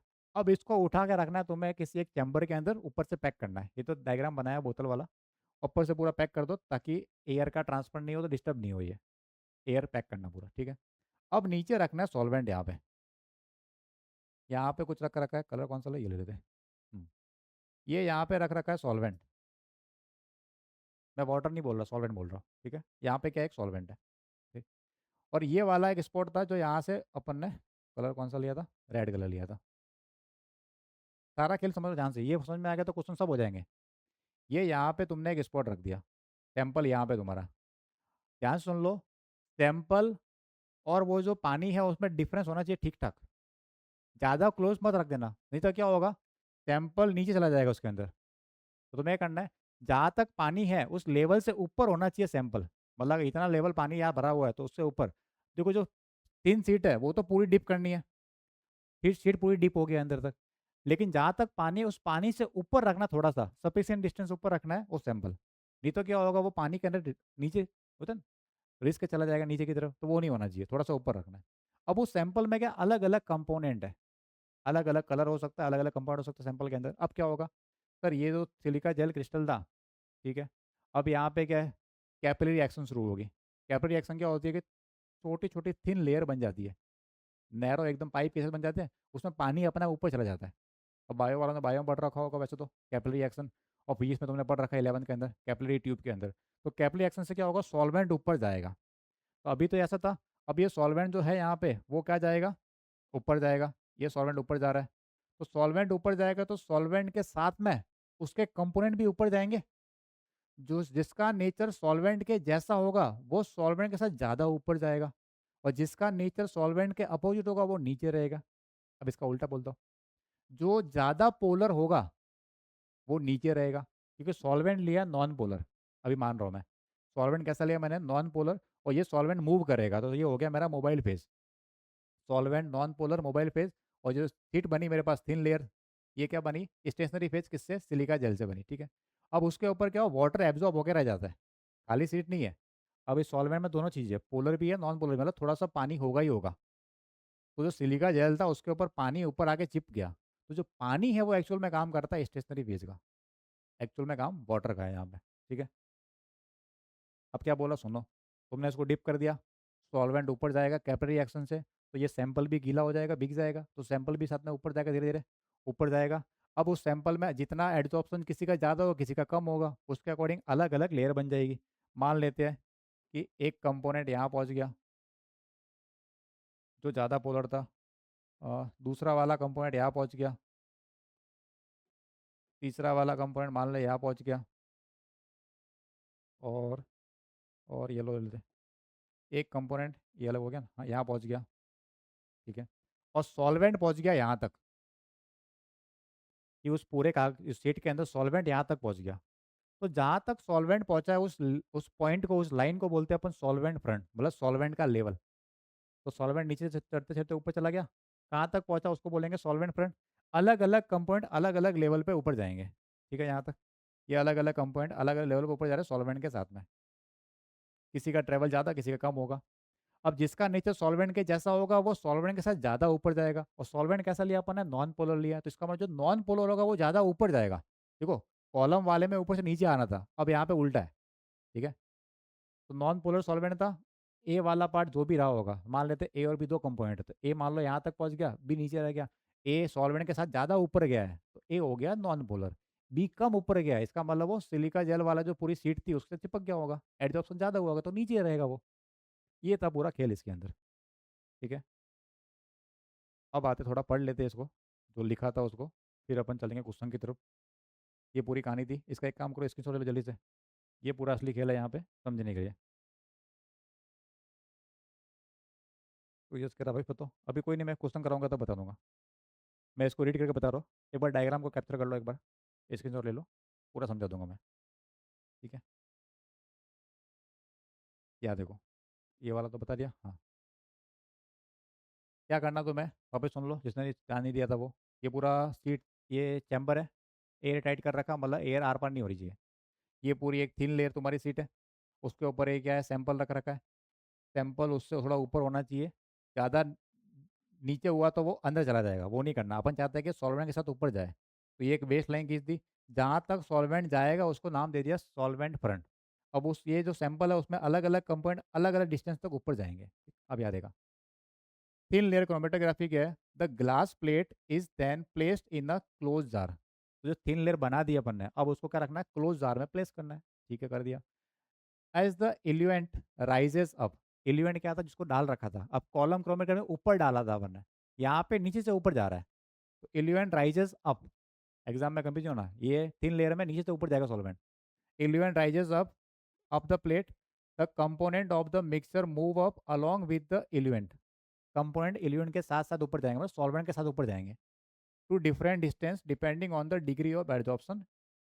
और उसके बाद में अपन उसको अलग अलग करके सेपरेट कर दें, कट करके निकाल देंगे। यहाँ तक ठीक है, ये थोड़ा बता दिया मैंने। अब ये आर एफ वाला पॉइंट समझो। जैसे मान लो यहाँ बेस लाइन थी, जहाँ तुमने सैंपल वो लाइन मानी तुमने कि यहाँ से मैं मतलब इससे नीचे नीचे पानी है, तो यहाँ से बेस लाइन से जितना ऊपर तक गया वो हो गया सॉल्वेंट फ्रंट। तो सॉल्वेंट यहाँ तक पहुँचा, और एक सैंपल बताया इन्होंने कि सैंपल यहाँ तक पहुँचा। तो सैंपल की डिस्टेंस अगर एक्स है, सैंपल मतलब कंपोनेंट की डिस्टेंस एक्स है, और सॉल्वेंट की वाई है, तो इनका जो रेशियो आएगा वो है आर एफ वैल्यू। ठीक है, रिटार्डेशन फैक्टर बोलते हैं इसको। आर एफ क्या, distance move by the substance divide by distance move by the solvent. इनका रेशियो क्या है, आर एफ। तो क्या लिखा है, the relative adsorption of each component of the mixture is express in terms of R F value. तो अगर are F ज़्यादा होगा तो नॉन पोलर होगा कि पोलर होगा, इधर थिन लेयर में। तो आर एफ ज़्यादा का मतलब ज़्यादा ऊपर जा रहा है, डिस्टेंस ज़्यादा ट्रेवल कर रहा है। और अगर नॉन पोलर सॉल्वेंट ऊपर जा रहा है तो उसके साथ जो कंपोनेंट होगा वो भी नॉन पोलर ज़्यादा ऊपर जाएगा। इसका मतलब सर, नॉन पोलर का आर एफ ज़्यादा होगा, पोलर का कम होगा। ठीक, और देखो, और भी लिखा है, the spot of colored compounds are visible on TLC plate due to their original color। अब इनका कुछ ना कुछ ओरिजिनल कलर होता है, उससे अपन को ये दिख जाता है। बट अब क्वेश्चन अगर ये आता है कि सर वो जो तुमने सैंपल लिया है वो कलरलेस हुआ, तो जैसे इधर तो क्या किया था अपन ने कि सर आपको अलग अलग कलर वाला सैंपल था, तो कलर दिख गया आपको कि हाँ ए यहाँ पहुँचा, बी यहाँ पहुँचा, सी यहाँ पहुँचा, डी यहाँ पहुँचा, ऐसे। बट सर अगर वो उसका कलर ही नहीं हुआ तो कैसे पता लगेगा कि वहाँ पहुँचा है कि नहीं पहुँचा। तो उसके लिए तीन चीज़ें यूज में आती है सिलेबस के अकॉर्डिंग, और भी तरीके हैं।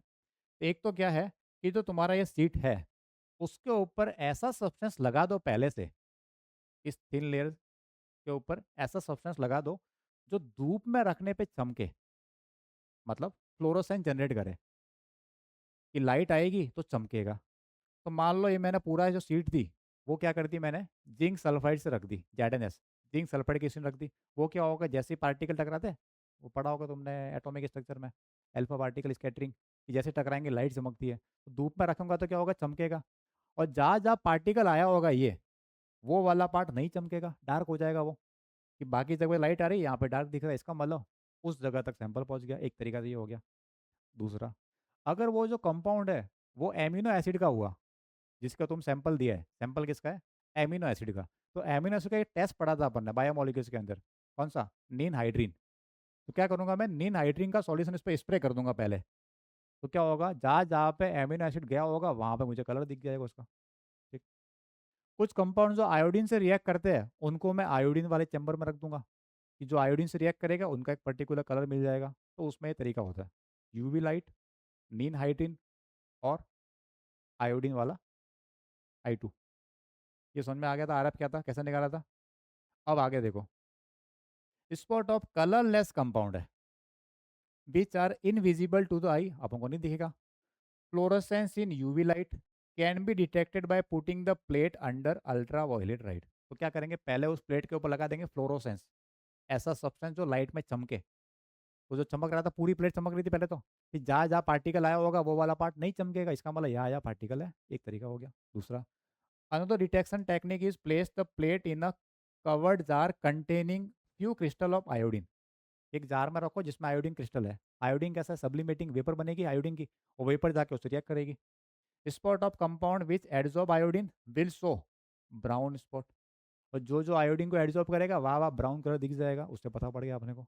तीसरा, समटाइम्स अप्रोप्रिएट रिएजेंट यूज करते हैं, जैसे फॉर एग्जांपल एमिनो एसिड के लिए अपन यूज करते हैं, स्प्रे करेंगे किसका, नीन हाइड्रीन सॉल्यूशन का। तीन चीज़ें तुम्हें ध्यान रखनी है। ठीक। इसके लिए क्या लगाना है, यूवी लाइट के लिए फ्लोरोसेंट जनरेट करने के लिए I2 काम आ जाएगा, ब्राउन कलर बन जाएगा, और एमिनो एसिड अगर हुआ तो नीन हाइड्रीन टेस्ट काम कर देंगे। ठीक है। इसको मैंने डायग्राम से बता रखा अलग से। और ये देखो, जैसे पहले मान लो एमिनो एसिड का टेस्ट हो रहा था, तो अभी पहले कलर दिख नहीं रहा था कि एमिनो एसिड है या नहीं है। उसके ऊपर डाल दिया मैंने नीन हाइड्रीन सॉल्यूशन को, स्प्रे कर दिया, तो कलर दिख जाएगा मेरे को, पता लग गया। आयोडीन वाला चैम्बर है, पहले ये कैसा था, कलरलेस था, जैसे इसमें डिप किया मैंने तो आयोडी की वेपर जाएगी और ये ब्राउन कलर दिख जाएगा प्लेट के ऊपर। और सनलाइट में रखा सिलिका जेल क्रिस्टल से, लेयर आएगी टीएलसी, तो वो चमक जाएगा, तुम्हें कलर दिख जाएगा फ्लोरोसेंस, यार डार्क दिख रहा है या ब्राइट दिख रहा है, इसका मतलब यहाँ पे फ्लोरोसेंस है, पार्टिकल वहाँ पे आ रखे हैं। ठीक। अब ऐसे थंब रूल याद करना हो किसी को तो क्या है, नॉन पोलर सॉल्वेंट है, इतना ऊपर गया इसका मतलब नॉन पोलर है वो। देख लो, the component that travel the least distance, कम ट्रेवल कर रहा हो, नीचे रह रहा वो तो, the TLC plate is the most polar, इसका मतलब वो ज़्यादा पोलर होगा, since it binds to the silica gel mostly, tight हो रखा है उससे, बाइंड हो रखा है। इसका उल्टा, component that travel the maximum, जितना ऊपर जाएगा ज़्यादा तो क्या होगा, लीस्ट पोलर होगा वो, बस वही लिखा हुआ है।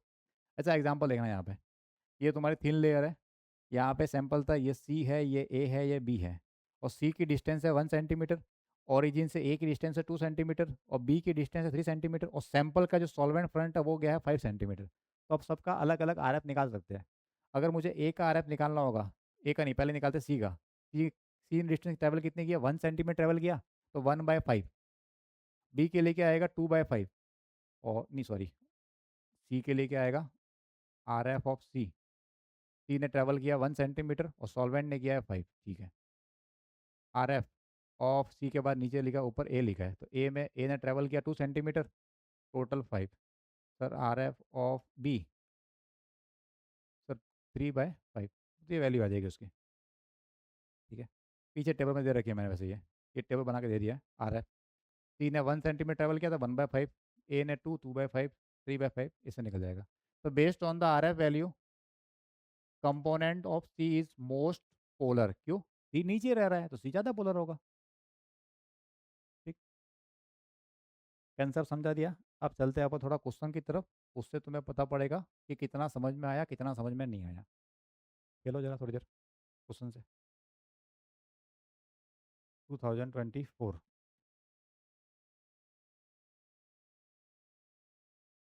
अब ज़्यादा नहीं बचा, थोड़ा ही बचा। टोटल थी 165 स्लाइड, उसमें से 120 तो हो गई है। अब तो ऑलमोस्ट क्वेश्चन ही करना है, एक एक मिनट में हो जाएंगे तुमसे।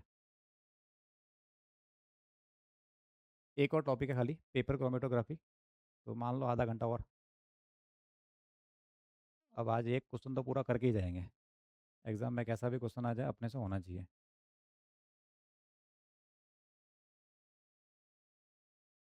जो एनसीईआरटी में था वो भी बता दिया, एनसीईआरटी बाहर का भी बता दिया मैंने तुम्हें। नम्य D, Nishchit D, Nishtha D, Kunj D, Aditi D, Siddharth D,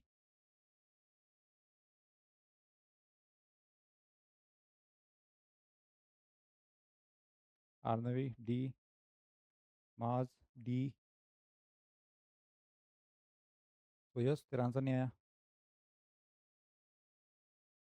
rhythm D, Nupur D. Bro का है, नमन, ब्रो का है या नहीं है। तो यस, तेरा समझ नहीं आया, ठीक है बता दो। चलिए डी।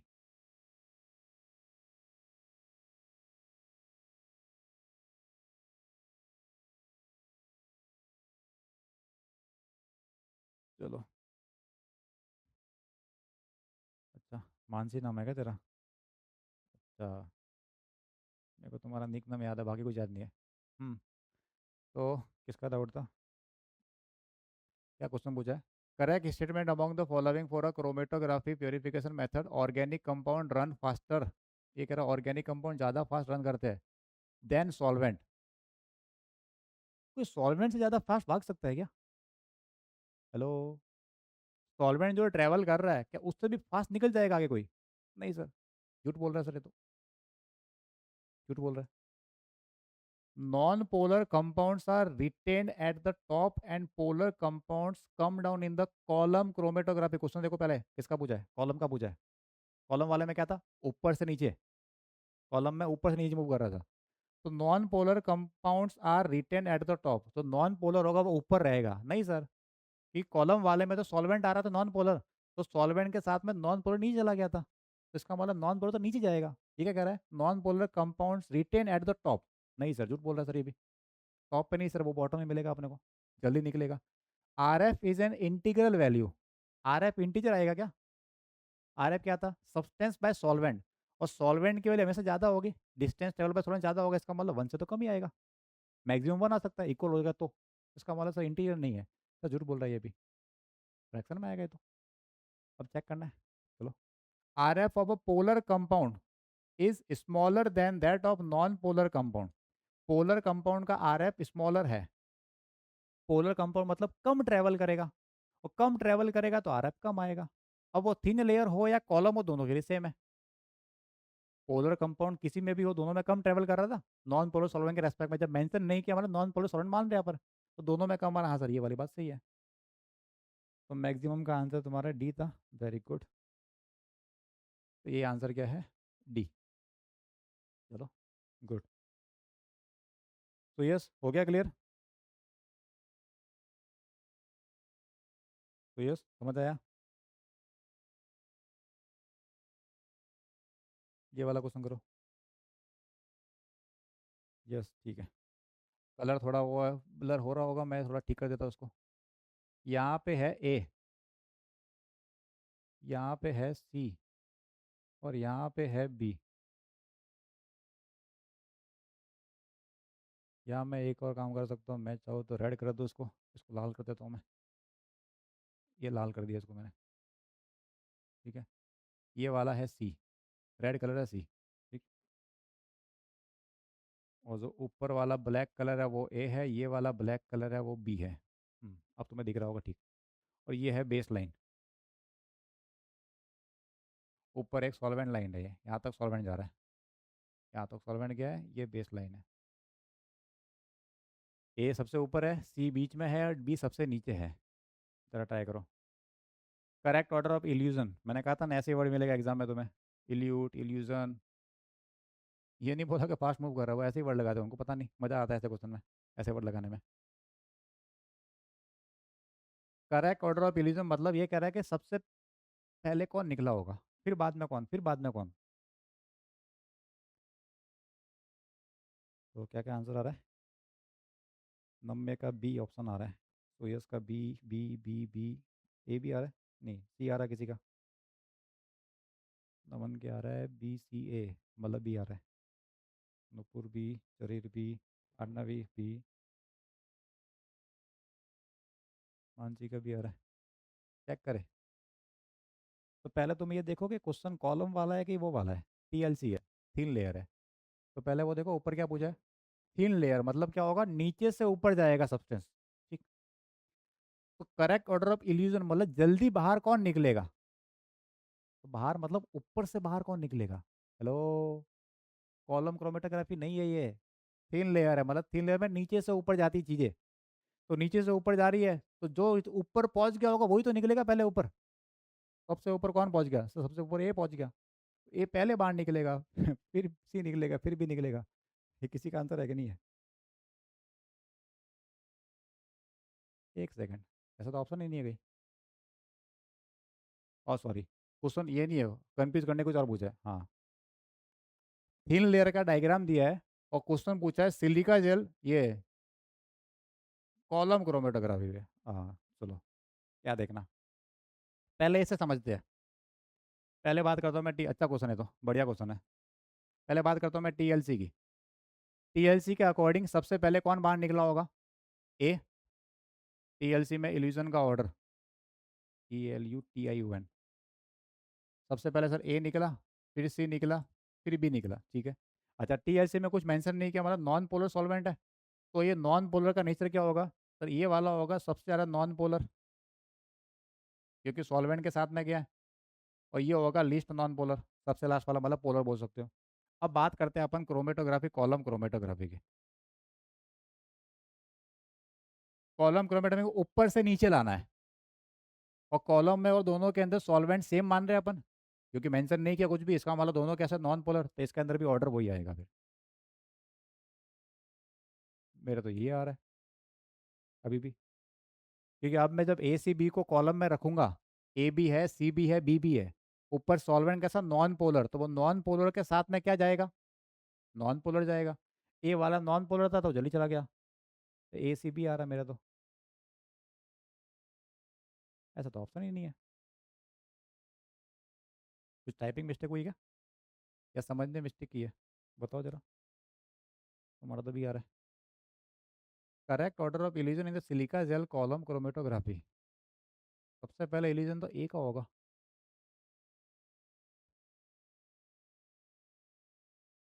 3 लेयर है तो ए वाला नॉन पोलर हो गया। वो तो आंसर गलत आ रहा है, इसका मतलब टाइपिंग में मिस्टेक है कहीं ना कहीं। आंसर क्या दिया, ए दिया है, ए बी सी। अपने क्या आ रहा है, ए सी बी, तो एक काम करो, करेक्शन कर दो। जो अपना आंसर है वो तो है ही नहीं अंदर।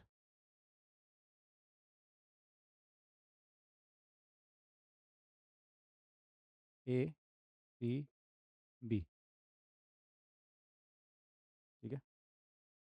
कंसेप्ट क्लियर हो गया ये, इसमें किसी को डाउट है बता दो एक बार मेरे को जल्दी से। कोई डाउट किसी को है, यस और नो।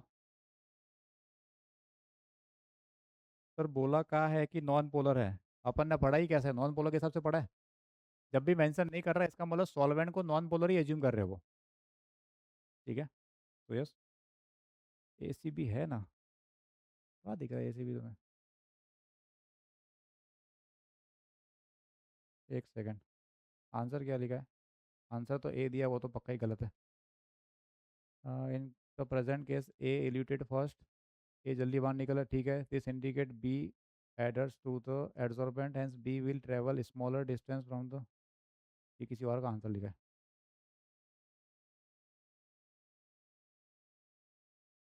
नूपुर कह रही है फिर से एक्सप्लेन करो, ए सी बी है आंसर, तो आंसर तो यही है, वो टाइपिंग में रह गया होगा। अब सुनो वापस क्या कहना चाह रहा हूँ। 3 लेयर पे डेटा दे रखा है, 3 लेयर में क्या होगा, सब्सटेंस नीचे से ऊपर जाता है, और सॉल्वेंट मेंशन नहीं किया, इसका मतलब नॉन पोलर ही मान रहे हैं अपन, अगर वो अलग होगा तो क्वेश्चन में बोलता है वो, ठीक है।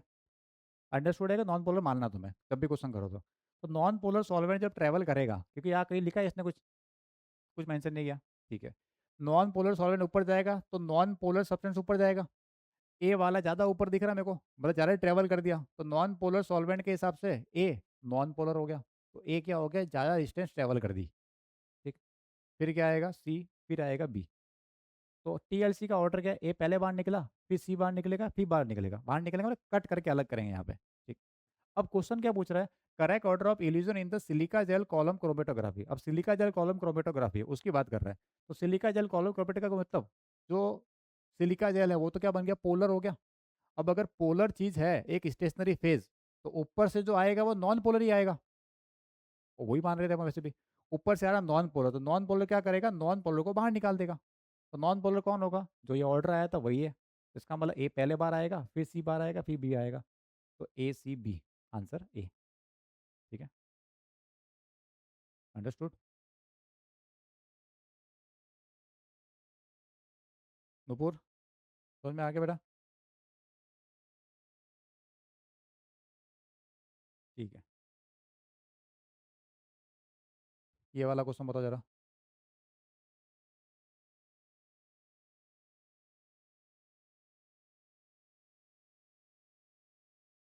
विच टेक्निक अमंग द, करो जल्दी से, सिंपल है। अच्छा ये शायद तुम्हें मुश्किल है, डेटाबेस थोड़ा काम हो सकता है इसके अंदर, क्या पूछा है, which technique among the following is most appropriate in separation of mixture of 100 mg of para nitro picric acid. थोड़ा सा डेटाबेस चीज़ें हैं, कर सकते हो क्या। नहीं, डेटा नहीं बताया तुम्हें, 0.05 से लेके 1 तक होता है। चलो छोड़ो, अभी याद देखो, एक बार डेटा देख लो ये, इन जनरल जो होता है प्रिपरेटिव थिन लेयर जो बनती है वो 0.05 से लेके 1 ग्राम तक डेटा के लिए होती है। उसके लिए थिकनेस लेते हैं अपन 0.5 से लेके 5 mm। अब जरा आंसर चेक करो, सही लिखा नहीं लिखा। वैसे एलिमिनेशन से भी कर सकते हो तुम। पैरा नाइट्रोफिनॉल को पिक्रिक एसिड से सेपरेट करना है। अब ये है 100 mg। 100 mg कितना हो गया? 0.1 ग्राम। कितना हो गया? 0.1 ग्राम। तो जो 0.1 ग्राम इस रेंज में आ रहा है, 0.05 से 1, उस रेंज में आ रहा है, तो अपन इसके अंदर क्या लगा देंगे? TLC लगा देंगे। ये ध्यान रखना, ये नोट्स में कवर नहीं किया अपन ने। ये भी ध्यान रखना है जनरल ऑर्डर क्या होता है एडजॉर्बेंट का। ये किसका ऑर्डर है? एडजॉर्बेंट का। तुम्हें याद रखना ये मास वाला 0.05 से 1 ग्राम तक है तो ये TLC वाला काम आ जाता है। और उसके लिए जनरल थिकनेस ये होते हैं 0.5 से लेके 5 mm तक। ठीक है, चले आगे। ये वाला करो तुम जरा। Which of the following technique is not use to spot components of a mixture separated on thin layer chromatographic plate? Thin layer plate है। नॉट यूज टू स्पॉट, कौन सा यूज नहीं आता है स्पॉट आइडेंटिफाई करने के लिए? ये बताया मैंने आज। 3 मेथड तो काम आते हैं, एक नहीं आता। कौन सा नहीं आता? बताओ जरा।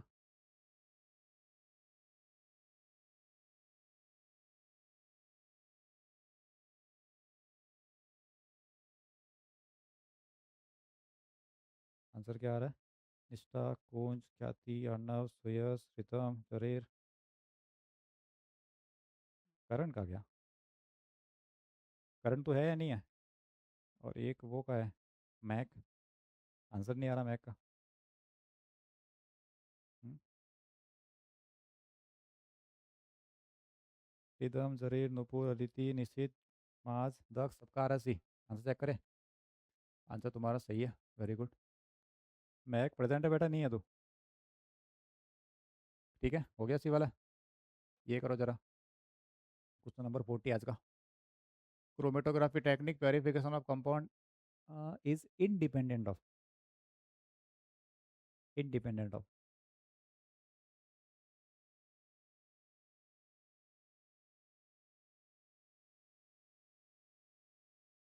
Mobility of flow, solubility of compound, physical state of, या लेंथ? ट्राई करो जरा, क्या आ रहा है?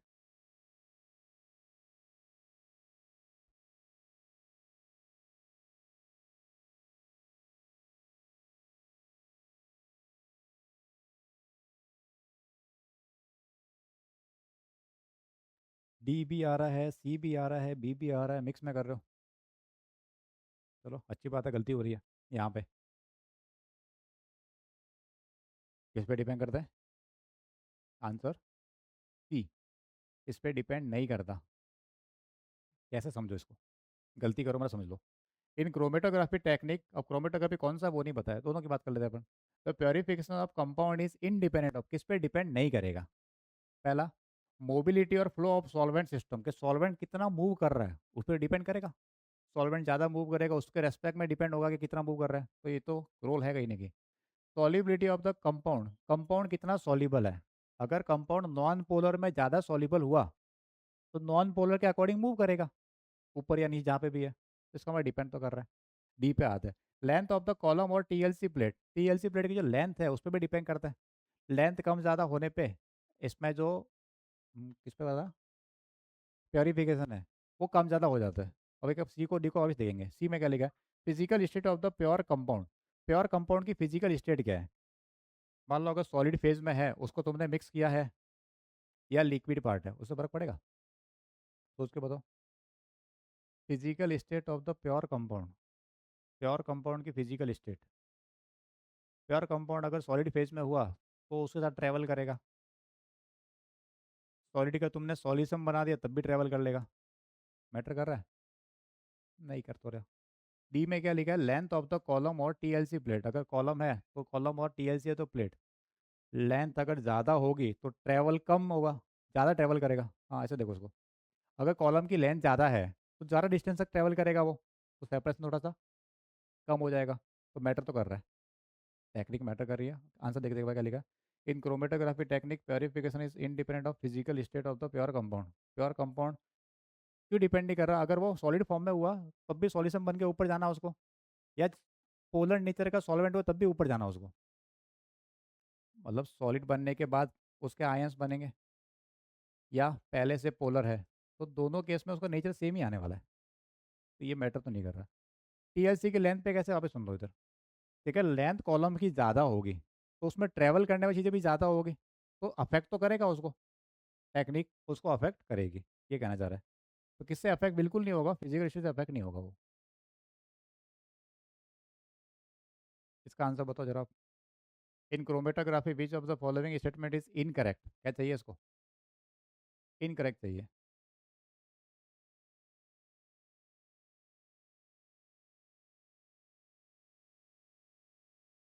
बताओ आंसर क्या आ रहा है तुम्हारा। Value of R F can not be more than one. Higher R F value means higher adsorption. ये तुम बता दोगे शायद। और R F value is independent of the mobile phase. R F value depends on the type of chromatography. Almost सबका answer आ रहा है B B B B B. Check करें आंसर क्या है तुम्हारा। बी। ज़्यादा होगा मतलब एड्सॉर्प्शन ज़्यादा है। ठीक है। कम है क्योंकि रॉन्ग चाहिए इसको, तो ये रॉन्ग है इसलिए राइट है। रॉन्ग है इसलिए राइट है, क्योंकि आर एफ ज़्यादा होगा इसका मतलब ज़्यादा ट्रैवल कर रहा है। वो ज़्यादा ट्रैवल कर रहा है इसका मतलब क्या होगा, एड्सॉर्प्शन कम हुआ होगा इसको। ठीक है। सबका आंसर बी था, मतलब कोई दिक्कत नहीं है। ये वाला क्वेश्चन करो जरा। ये इंटीजर टाइप क्वेश्चन है। क्या क्या है मैं इसमें मार्क कर देता हूँ। इधर वाला पॉइंट है वो ए है, ठीक है। इधर वाला पॉइंट है वो बी है। ये यहाँ टोटल है वो 10 सेंटीमीटर है। मैं बोल रहा हूँ साथ में टोटल 10 सेंटीमीटर है। नीचे की जो पट्टी है बॉटम से वो 1 सेंटीमीटर है, ऊपर की पट्टी कितनी है 1 सेंटीमीटर है, और ये लाइन है सॉल्वेंट फ्रंट की। ठीक है। ये कितना है यहाँ से लेके यहाँ तक, 1 सेंटीमीटर। ये नीचे से कितना छोड़ रखा है इसने, 1 सेंटीमीटर। और ये कितना है, 10 सेंटीमीटर। ये यहाँ पे है सॉल्वेंट फ्रंट।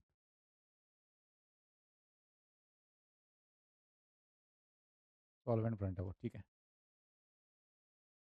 थोड़ा सा बेसिक कैलकुलेशन करो जरा, और तुम सही कर दोगे। आर एफ वैल्यू निकालनी है। फिर पूछ रहा है B is this much times more than A. B का ए से कितना दिया है, एक्स इंटू 10⁻⁻10। इतने टाइम से तो एक्स चाहिए इसको। बताओ जल्दी से फाइंड करो एक्स को। इंटीजर टाइप क्वेश्चन है। अब ऑप्शन बनाना होगा तो चार ऑप्शन लिख देगा, 5 4 10 15 जो भी आ रहा है। ये टोटल है 10, नीचे से 1, ऊपर से 1, और 1 ऊपर छोड़ के वो है सॉल्वेंट फ्रंट। ए यहाँ पे है, बी यहाँ पे है। कुछ और डिस्टेंस चाहिए क्या इसके अंदर?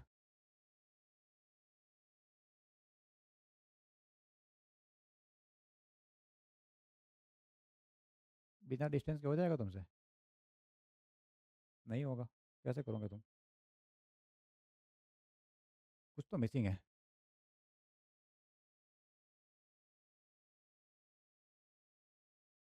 रुको जरा। कुछ चीज़ें बेटा मिसिंग है, वरना आर एफ निकला कैसे इनका। अच्छा सॉरी, ऊपर दिया हुआ नहीं, रहा ये रहा, ये रहा क्वेश्चन तो मैंने पढ़ा ही नहीं। इससे करो, हाँ हो जाएगा। ऊपर डिस्टेंस दे रखी है ए और बी की। अब माइनस करना है कि ऐड करना है, वो दिमाग लगाओ थोड़ा सा।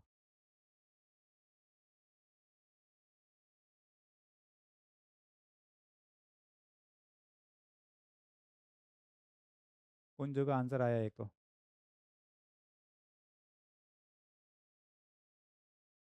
निष्ठा का आंसर आ गया।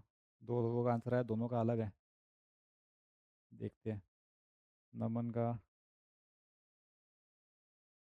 और किसका आंसर है? रिदम।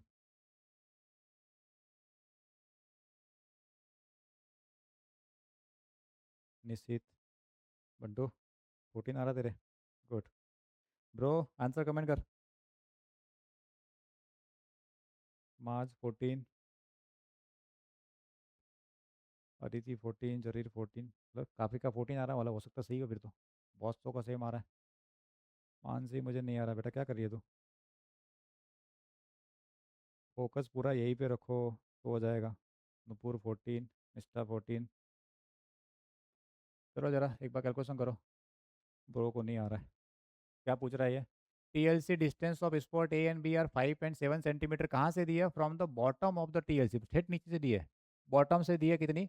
5 और 7। पर बॉटम कहाँ से लेते हैं? लाइन से लेते हैं। रेफरेंस लाइन कहाँ है? ये वाली। देख रहा था कि ये बॉटम से, छोड़ो उसको, क्योंकि वहाँ तो नीचे पानी है, उसको देखना ही नहीं अपने को।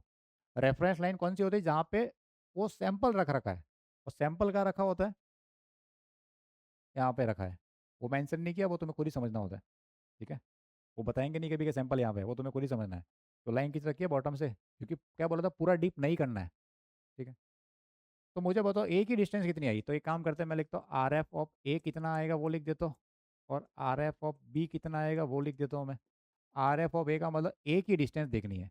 क्या ए 7 सेंटीमीटर है? सॉरी, ए में लिखा 5 सेंटीमीटर है, नहीं 5 नहीं है। वो यहाँ से देखेंगे। 1 सेंटीमीटर छोड़ तो नीचे का, तो ए की है 5 - 1। और सॉल्वेंट कितना मूव हुआ है? क्या सॉल्वेंट यहाँ तक पहुंचा 10 तक? नहीं। थोड़ा ऊपर छोड़ो, नीचे नीचे छोड़ो, तो बीच की लाइन, ये लाइन से ये लाइन आ गया 10 - 2 मतलब 8, तो ये बेसिकली है 4/8। बी कितना ट्रेवल हुआ? बी 7 ट्रेवल हुआ? नहीं सर 7 नहीं, नीचे का एक छोड़ दो, तो 7 - 1 और ये 8। तो सर ये 6/8। अब ये क्या बोल रहा है? R F value of B is X into 10⁻1 times. R F और बी और आर एफ ये आ रहा है 10⁻1 इंटू एक्स आ रहा है।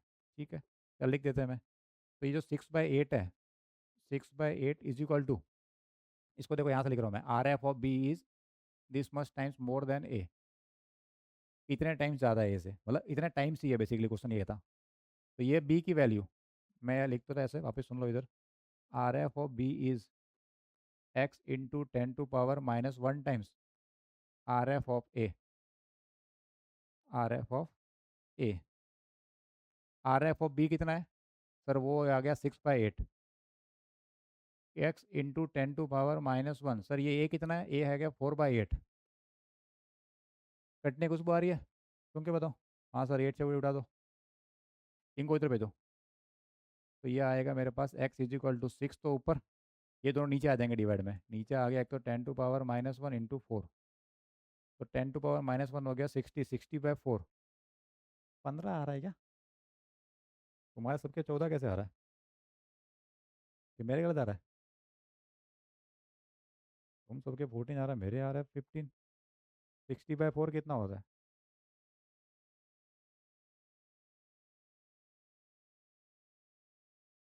मेरे तो ये आ रहा है। जरा आंसर देखते हैं एक बार, पीछे क्या लिखा है। हाँ तो मेरा सही आ रहा है फिर, 15 ही आ रहा है। 15। वो बी और ए निकाल के फिर डिवाइड कर दिया। ठीक है, ये देख लो आंसर। तुमने क्या किया? सबने 14 कैसे कर दिया? अभी सोहम का आंसर आया 15। और निष्ठा के पहले 15 आया था, आप चेंज करके 14 कर दिया। क्या बेटा? पर नीचे का 1 सेंटीमीटर नहीं कंसिडर किया। नहीं, वो बेस लाइन जो होती है ना, वहाँ से देखते हैं हमेशा, जहाँ सैंपल रखा वहाँ से। सैंपल यहाँ पे रखता, तो इसको छोड़ना पड़ता है इसलिए। -1 नहीं किया था। अच्छा ठीक है, कोई नहीं। और क्वेश्चन है इसके ऐसे ऐसे। आगे वाला क्वेश्चन करो। और भी चिंता मत करो, और भी क्वेश्चन है। ये हो गया आपने? हाँ ठीक है। ये वाला करो। डेटाबेस 3 4 क्वेश्चन है ऐसे, इसको ट्राई करो। On a thin layer chromatography plate, an organic compound move by the 3.5 centimeter, while a solvent moves 5 centimeter. RF चाहिए इसको। करो, ये तो हो जाएगा। Distance of the compound divide by distance of the solvent. Answer कितना आ रहा है जल्दी? माज, नम्य, सुयस, शरीर, अर्नवी, अदिति, इन सब का सेम आ रहा है अभी तक। निष्ठा, रितम, निशित, दक्ष, कुंज, ख्याति, सबका 7 आ रहा है। मानसी 7। चलो सबका आ रहा, मतलब सही किया होगा तुमने। तो आंसर क्या है? 7। बहुत बढ़िया। गुड। नूपुर 7 आ गया था। परफेक्ट। समझ के क्वेश्चन कैसे करना है? चलो एक दो क्वेश्चन और करो। ये वाला दिख रहा होगा, ठीक। नहीं दिख रहा तो मैं इसको डार्क कर देता हूँ। ये यहाँ लिखा है 4, ठीक। ये लिखा है 6, ये लिखा है 2, यहाँ पे है सी, इसके ऊपर यहाँ है बी, और ये है ए। ठीक है, और ये है 8, ये लाइन है, और ये लाइन है यहाँ तक। 8 सेंटीमीटर कहाँ है वो देख लेना। नीचे का छोड़ रखा, पहले से ही सुना है। ये भी छोड़ रखा, ऊपर का भी। ए बी सी दे रखा है 6 4 2, 2 4 जा 6। क्या आंसर है? R F value of the most polar. कौन किसका पूछ रहा है? जो सबसे पोलर है, तो पहले तो पता करो पोलर कौन है। सबसे पोलर कौन है पहले ये पता करो, फिर आंसर मिलेगा तुम्हें। क्या आ रहा है आंसर? 25 25 25 25 25, सबके 25 आ रहा है। 2026 आ गया अभी तो। आंसर क्या है? 25। वेरी गुड, बहुत बढ़िया, परफेक्ट। चलो और क्वेश्चन करो। ये वाला मैं थोड़ा डार्क कर देता हूँ। क्या लिखा है? ये कौन सा क्वेश्चन है? ठीक है, ये यहाँ को दे रखा है 3.5। 3.5, ये ऊपर है 0.5, और नीचे है 0.5। ठीक है, और ये है कंपाउंड ए।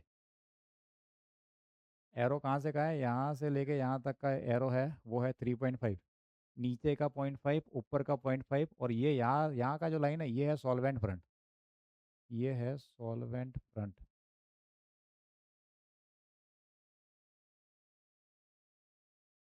हम्म, सब सेंटीमीटर में ही है। ठीक है, बताओ जरा इसका answer. Following chromatography was developed by adsorption of a compound A on 6 centimeter TLC plate. TLC plate क्या सेंटीमीटर की है? Retardation factor of the compound A is, A का retardation factor, RF factor। आया आंसर तुम्हारा? Sir black में लिखा हुआ दिख रहा है, तो आपको वापस लिखने की ज़रूरत नहीं है। अच्छा ठीक है, हो गया। इमेज मैंने थोड़ा जूम कर रखी थी, इसलिए मुझे लगा, मैं यहाँ देख रहा हूँ तो मेरे को सही नहीं दिख रहा। या और कंप्यूटर स्क्रीन मोबाइल में ठीक दिख रहा है मेरे को। चलो ठीक है, तो इसका मुझे ज़रूरत नहीं थी। हटा दो फिर, चलो हटा दिया मैंने। लो, हटा दिया। हम्म, तो क्या क्या आ रहा है? 6 भी आ रहा है, 5 भी आ रहा है। दो आंसर आ रहे हैं। गलती कर रहे हो क्या? कुछ तो गलती कर रहे हैं लोग। टोटल प्लेट 6 सेंटीमीटर की है, यहाँ तक सॉल्वेंट फ्रंट है, इधर से 0.5 छोड़ रखा है। तो ऊपर से 0.5 गया, नीचे से 0.5 गया, कितना चला गया? सर एक चला गया। 6 - 1 हो गया 5। और ये है टोटल 3.5। टोटल नहीं चाहिए, इसका हटाना पड़ेगा ये, तो 3/3.5 तो आधा हो गया 5। आंसर क्या है? 6 है। बस क्या आ रहा है? तो 5 आ रहा है। रुकना जरा।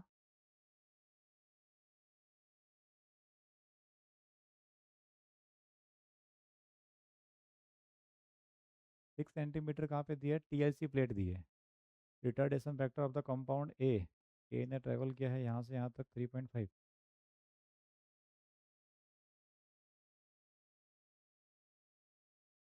हाँ, तो 3/5 6 ही तो होता है। ठीक है, 30 बन रहा होगा तो सही है। सही है 6। 3/5 ही तो करेंगे, 30 बन जाएगा वो। सबके सही था ऑलमोस्ट। गुड। ये करो जरा, अगर एक सही से मैच कर ले दूसरा मिल जाएगा, और पूरा डिटेल में तुम्हें पता नहीं पड़ेगा इसके अंदर। अभी ये ऐसा क्वेश्चन है जिसमें से किसी एक कंपोनेंट का पता होगा तो काम हो जाएगा, बाकी दो के पता नहीं होगा तुम्हें, किसी को ही पता नहीं होगा फर्स्ट टाइम तो। क्या रहा आंसर जरा बताओ।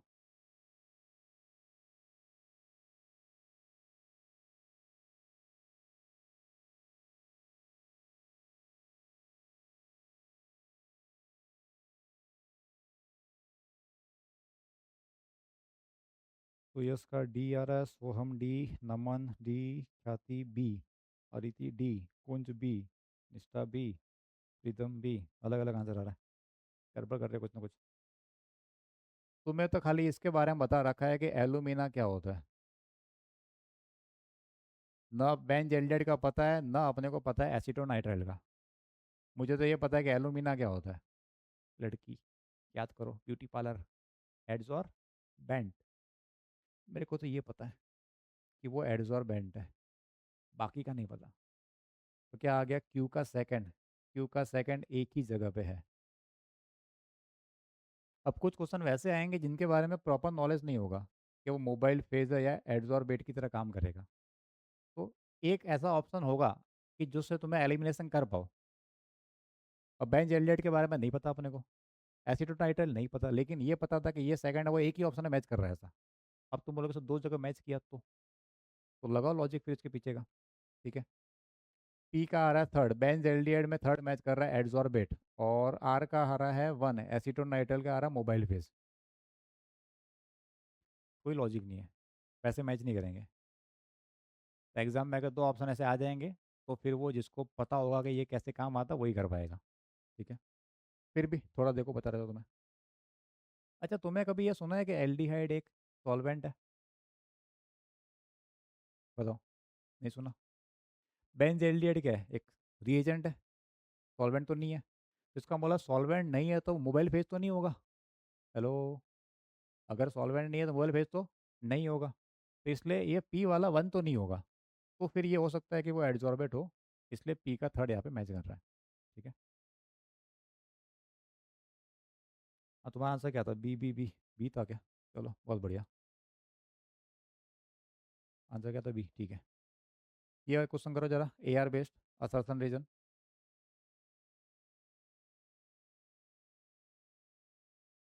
अब तो कितनी स्लाइड बची है? 20 30 20 22 स्लाइड हो रहा है बस। एक टॉपिक और है, फिर क्वेश्चन नहीं है थोड़े से। ऑलमोस्ट खत्म होने आ गया। 15 20 मिनट और लग जाएंगे मैक्सिमम। मज़ा आना चाहिए पढ़ने में, बात हुआ है। टाइम कितना जा रहा है ठीक है। और अगर सीरियसली पढ़ोगे तो मज़ा भी आता है। तो जब क्वेश्चन का आंसर मैच करता है तो अंदर से वो फीलिंग आती है कि अच्छा मेरे से भी हो रहा है। तो फोकस के साथ पढ़ा होगा तो मज़ा आ रहा होगा तुम्हें। वो आ ही रहा है आंसर देख के मेरे को। सबका आंसर क्या आ रहा है? ए। जाति मानसी सूर्य सदिति शरीर मास स्वहाम नुपुर निषेध नम्य, सब कैसे आ रहा है? गुड। क्या है आंसर? ए। परफेक्ट। एक और बताओ जरा आंसर मेरे को। 48 क्वेश्चन नंबर। तुमने 48 क्वेश्चन कर दिए आज, देख रहे हो? इतने क्वेश्चन और लगातार तुम कंसिस्टेंटली पढ़ रहे हो, कंसिस्टेंसी के साथ में, बहुत बढ़िया। Retardation factor can be measured in metre और सेंटीमीटर और R F value of compound remains constant in all solvent. फालतू क्वेश्चन है, जल्दी करो।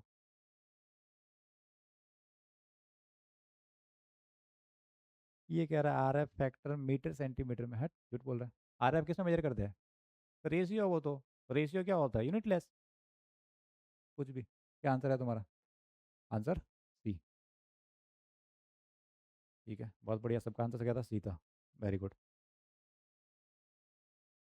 अब एक और पार्ट देख लेते हैं, पार्टीशन क्रोमेटोग्राफी। लास्ट पार्ट, थोड़ा और देखो, पेशेंस बना के रखो। एक और है, फिर क्वेश्चन करेंगे इसके पे 5 7 क्वेश्चन। क्या लिखा है पार्टीशन क्रोमेटोग्राफी में? इसका पार्ट अभी समझ लो पहले वो पूरा, फिर बताता हूँ। Partition chromatography is based on continuous differential partitioning. Partitioning मतलब पार्टिसिपेट, मतलब अलग अलग हो जाना। कंटिन्यूस डिफरेंशियल पार्टीशनिंग मतलब अलग अलग सॉल्वेंट के थ्रू अलग अलग चीज़ें हो जाएगी कि ये अलग हो गया, ये अलग हो गया। वो सेंस हुआ है। कंपोनेंट क्या होगा? पार्टीशनिंग होगी of a mixture between stationary and mobile phase. कि जो कंपाउंड था मेरा, वो कंपाउंड स्टेशनरी फेज और मोबाइल फेज के बीच में डिवाइड हो जाएगा। क्या हो जाएगा? डिफरेंशियल पार्टनिंग हो जाएगा कि अच्छा पोलर वाला वहाँ चला गया, नॉन पोलर वहाँ चला गया। सेंस पीछे वाले के जैसे ही आएगा, जैसा क्रोमेटोग्राफी में चल रहा था कि हाँ उसमें ज़्यादा सॉल्युबल है उसमें कम सॉल्युबल है, सेंस वही है। Chromatography is a type of partition chromatography, ये वाला है कौन सी? पेपर क्रोमेटोग्राफी, ये ध्यान रखना। क्या क्या और देखो, we have discussed about that column chromatography और TLC is a liquid solid chromatography. That is mobile phase क्या था वहाँ पे? लिक्विड था। वाइल द स्टेशनरी फेज क्या था? सॉलिड था। क्रोमेटोग्राफी पहले वाले में ये था, ठीक है। इन कॉन्ट्रास्ट इसमें क्या है? Partitioning chromatography is a liquid liquid chromatography in which both the mobile phase and stationary phase are liquid. Mobile phase और स्टेशनरी फेज दोनों के दोनों क्या है? लिक्विड है। वहाँ पे तो क्या था? सिलिका जेल की जो क्रिस्टल ली थी वो चिपकी हुई थी। सिलिका जेल क्या था? चिपका हुआ था। वो सॉलिड लिया था, या तो सॉलिड होगा या लिक्विड होगा। वो चिपका हुआ था, स्टेशनरी फेज था, लेकिन नॉन पोलर सॉलिड मूव कर रहा था। यहाँ पे दोनों क्या होंगे? मोबाइल फेज भी सॉल्वेंट है और स्टेशनरी फेज भी सॉल्वेंट है। देखो ज़्यादा कुछ डिफरेंस नहीं है, थिन लेयर में थोड़ा चेंज कर देंगे, कंसेप्ट एग्जैक्टली वही लगाना है। आर एफ वैल्यू तरीका वही है। क्या लगाना है एक बार पढ़ लेते हैं, फिर समझाता हूँ पूरा मैं। A special quality paper known as chromatography paper, इसका नाम क्या है, इसको यूज़ करें। किससे बना होता है? सेल्यूलोज का बना होता है। और सेल्यूलोज कैसा होता है? पोलर कंपाउंड टाइप है। ठीक है। Chromatography paper contains water trapped in it, ये ध्यान रखना, water trapped in it which act as the stationary phase. क्या मतलब? पेपर स्टेशनरी फेज नहीं है, पेपर में जो वाटर ट्रैप हुआ है वो स्टेशनरी फेज है। पेपर क्रोमेटोग्राफी के अंदर सॉल्वेंट और दूसरा सॉल्वेंट दोनों, एक मोबाइल फेज है और दूसरा स्टेशनरी फेज है। इसके अंदर क्या है पेपर क्रोमेटोग्राफी के अंदर? पेपर कंटेंट में जो वाटर आ गया, कि पेपर पहले था सेलुलोज का, उसके अंदर जो वाटर ट्रैप हो गया, अब वो जो वाटर बन गया उस पेपर के ऊपर जो आ गया, वो वाला बन रहा है तुम्हारा स्टेशनरी फेज। समझ गए? गलती नहीं होनी चाहिए यहाँ पे। A strip of chromatograph paper spotted at the base with the solution, वही डिप करना है, सस्पेंड करना है जैसे पहले का रखा था, थिन लेयर को डाल रखा था, उसकी जगह पेपर डालना है और कुछ नहीं करना। The solvent act as the mobile phase, दोनों वही है, सॉल्वेंट मोबाइल फेज भी है, स्टेशनरी फेज भी है, और वाटर क्या बन गया यहाँ पे? Stationary phase. The solvent rises up in the paper, capillary action होगी यहाँ पे भी, flow over the spot, paper selection retention different compound. हाँ, नाम क्या दिया? क्रोमेटोग्राम दिया। पेपर स्ट्रिप जो डेवलप हुई है उसका नाम दिया है क्रोमेटोग्राम। कोई दिक्कत नहीं, मैं समझा रहा हूँ पीछे, याद देखो, इसको छोड़ो, याद देखो, इस डायग्राम को ध्यान से देखो। ये एक पेपर है, ऊपर क्लिप लगा रखा है, और ये पूरा एयर टाइट चैम्बर उसमें डाल रखा है। पेपर किसका बना हुआ है ये? सेल्यूलोज का। उसको डिप कर दिया, उसके ऊपर कोई पिगमेंट रख दिया अपन ने जिसको सेपरेट करना है।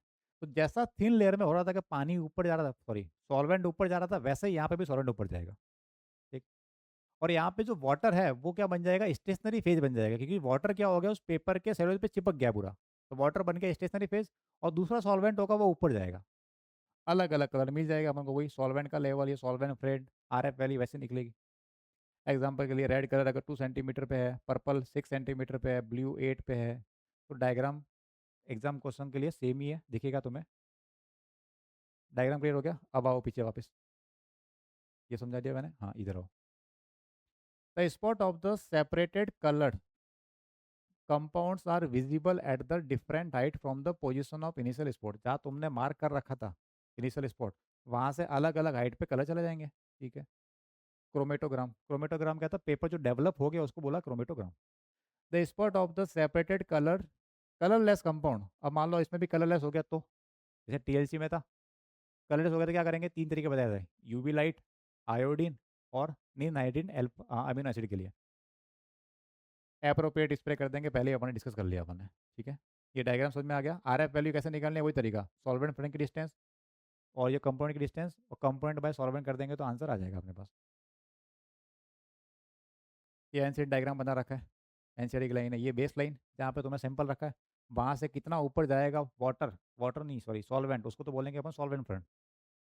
कोई जा रहा है, डायग्राम देख लो थोड़ा सा, कि यहाँ से लेके यहाँ तक ऊपर पहुँच गया, जस्ट फॉर्मेलिटी के लिए देखना है कि हाँ ये देखा देखा लगे तुम्हें, क्वेश्चन तो वैसे भी दूसरे ही करने हैं।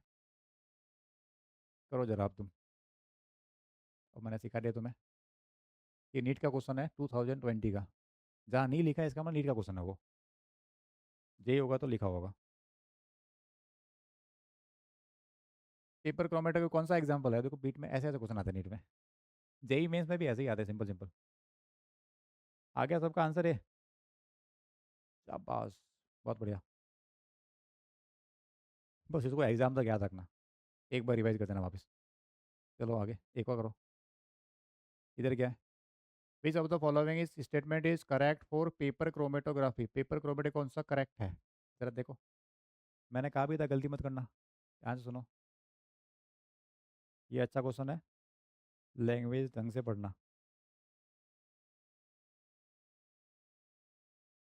अब बी भी आ रहा है, डी भी आ रहा है, मतलब गलती कर रहे हो तुम। हम्म, गलती कर रहे हो बेटा, तो कुछ ना कुछ ध्यान से पढ़ने का कहा था मैंने तुम्हें। पेपर सीट फ्रॉम, नहीं paper sheet from the stationary phase, क्या पेपर स्टेशनरी फेज बनता है? नहीं सर, पेपर तो नहीं था।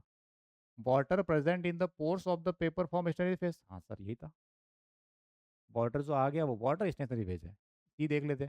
Paper and water present in the pores together form, नहीं, पेपर का तो काम ही नहीं है। Water present in the mobile phase get absorb by the paper, water present in the mobile phase get absorb by the paper which then form the station phase. नहीं, सीधे ही बोलो पानी काम करता है, डी नहीं है। आंसर क्या है? बी होना चाहिए। क्या है? बी। ठीक है, समझ गया, सिर्फ वाटर वाला पार्ट है वो है, पेपर का उससे कोई कनेक्शन नहीं है, पेपर सिर्फ सरफेस दे रहा है कि हाँ वहाँ तक वाटर चढ़ जाए ऊपर। अब ये पेपर के ऊपर क्वेश्चन आ गया, करना वही है सेम टू सेम। ये बेस लाइन है, 0 सेंटीमीटर दिया है, इसके ऊपर है सैंपल ए 5 सेंटीमीटर, सैंपल बी 6.5, सैंपल सी 10, और सॉल्वेंट फ्रंट है 12.5, बेस लाइन से दिया है। अब क्वेश्चन देख के करो जल्ला, क्या आ रहा तुम्हारा आंसर?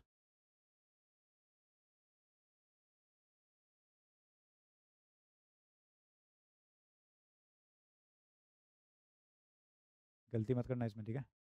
वैसे तो पहले किया ना तुमने, टीएलसी एग्जैक्टली वही लगाना है, कोई अलग चीज़ नहीं है इसके अंदर। इसका का आंसर आ गया, बहुत बढ़िया बेटा। नम में दोनों का आंसर अलग आ रहा तुम्हारे, एक के 50, एक के 5। क्वेश्चन देखो ध्यान से, क्या पूछा है? वैल्यू एक्स इंटू 10⁻⁻2 है, निश्चित के 5 आ रहा है, नहीं 5 है कि 50 है? नमन 50, ख्याति, शरीर, अर्णवी, मानसी, चलो काफ़ी सही कर रहे हो। क्या लिखा है? एक्स इंटू 10⁻⁻2 है इधर।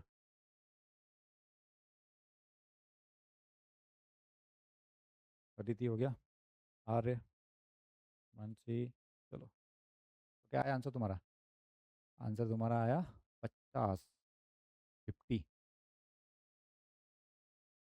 ठीक है, ऑलमोस्ट सबका सही है। एक्स इंटू 10⁻⁻2 था, तो वो रेशियो निकाल लिया उन दोनों का, उससे आ गया तुम्हारा आंसर। ये वाला करो जरा, ये जेई मेंस का 2022 का, क्या आ रहा है इसमें बताओ? Separation of two colored substance was done by paper chromatography. Distance traveled by the solvent front, substance A and substance B from the baseline, this. RF value of A to B, उसका ratio, RF value of A to B का ratio. इसका approx 2 आ रहा है, नम में के 2, नमन 2, और किसका आ गया? तो यस 2, रिदम 2, ख्याति 2, निश्चित 2, अदिति 2, आज के भी 2 आ गया, आर्नवी 2, मानसी के 2 आ गया, शरीर 2, कुंज 2, सबके 2 आ गया। बहुत बढ़िया। अप्रॉक्स से आएगा, एग्जैक्ट नहीं जाएगा। इंटीजर टाइप में ऐसा लिखा है, इसका मतलब इंटीजर टाइप है, तो राउंड ऑफ ही करना होता है। बहुत बढ़िया, वेरी गुड, बस मज़ा आ गया। चलो ये वाला करो, ये यहाँ पे स्पॉट है, ये ए है, ये बी है, और यहाँ तक 2 सेंटीमीटर है, ये वाला 2 सेंटीमीटर है, ये लाइन सॉल्वेंट फ्रंट है, और ये यहाँ से यहाँ तक 5 है। ये है 2021 का। अब तो ऐसे तुम्हारे ऐसे चुटकियों में क्वेश्चन हुआ है, मैं क्वेश्चन दे रहा हूँ उससे पहले तुम्हारा आंसर आ रहा है, क्या मज़ा आ गया, ज़बरदस्त। क्वेश्चन मेरे आने से पहले तुम्हारा आंसर है, तुम गोली की तरह बाहर आ रहा आंसर, सबका 4 आ गया। बहुत बढ़िया, सबके सही आ गया।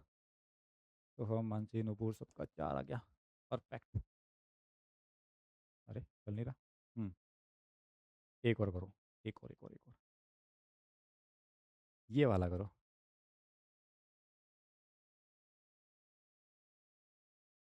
डायग्राम तो मैं दिख रहा होगा ठीक ठाक।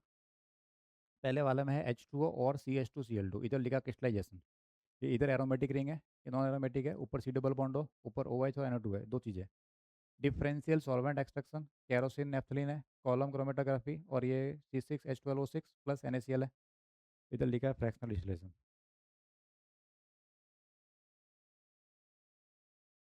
ये अपना आज का लास्ट क्वेश्चन है, सही करना है इसको। अब डी आ रहा है, किसी एक के ए भी आ रहा है, एक दो चीज़ों को ढंग से करोगे तो आंसर मिल जाएगा तुम्हें। अच्छा क्वेश्चन है वैसे ये, मेरे ख्याल से लास्ट क्वेश्चन होगा ये आज का, क्लास का, और इस पर्टिकुलर टॉपिक का। क्या आ रहा है सबके? D D D D D D D, check करें। आंसर है बी। हाँ, क्या आंसर दिया है इन्होंने? बी दिया है। इनका आंसर गलत है कि तुम्हारा गलत है? बताओ। इतना गलत तो नहीं हो सकता तुम सबका। बताओ जरा तुम खुद। बताओ। चेक करें। तो पहले तो क्या है, H2 और CH2Cl2, ये तो पढ़ा था वो कुछ, डाइक्लोरो मीथेन। वो तो किससे सेपरेट किया था अपन ने? अलग अलग डेंसिटी है, तो ये तो होना चाहिए डिफरेंशियल एक्सट्रैक्शन। फर्स्ट का सेकंड दो जगह है, मतलब ये तो पक्का ही गलत हो गया इसका मतलब तो। ये तो था डिफरेंशियल एक्सट्रैक्शन। बस तुम्हारे मिल गया एक का आंसर। एक का क्या आ रहा है तुम्हारे? डिफरेंशियल एक्सट्रैक्शन किधर लिखा है? सेकंड। तो बस तुम्हारा सही है, इसका मतलब फोर आंसर है। तो ए का सेकंड है, बी का थर्ड। बी में कॉलम क्रोमेटोग्राफी काम आ रहा है, ठीक है, ये पोलर नेचर का है, हाइड्रोजन बॉन्डिंग बना देगा, ठीक है। सी का four, kerosene naphthalene, fractional distillation काम आ जाएगा, ठीक है। और डी का वन, ये ऑर्गेनिक कंपाउंड है, NaCl के क्रिस्टल बन जाएंगे। छोड़ दो इसको, आंसर है डी है। अब इतना पढ़ने के बाद गलत थोड़ी ना करूँगा तुम। चलो, सही है तुम्हारा। और आगे क्या है? नहीं है। वैसे गैस क्रोमेटोग्राफी होता है, लेकिन सिलेबस में मेंशन नहीं है, इसलिए अपन नहीं पढ़ेंगे, क्वेश्चन भी अभी तक कभी नहीं आया। तो चलो, आज के लिए इतना ही। तो बढ़िया रहा सेशन। तो मेरी तरफ से टॉपिक पूरी तरह फिनिश है। तुम्हें कोई फिर भी डाउट हो तो नंबर तुम्हारे पास है ही है, मैसेज कर देना मेरे को, ठीक है। एक दो क्वेश्चन बचे होंगे तो मुझे नहीं पता, रह गए होंगे तो तुम कर देना PYQ में से। कोई और टॉपिक पे पढ़ना हो तो अपन फिर मिलेंगे। चलो, okay bye. Tata bye bye.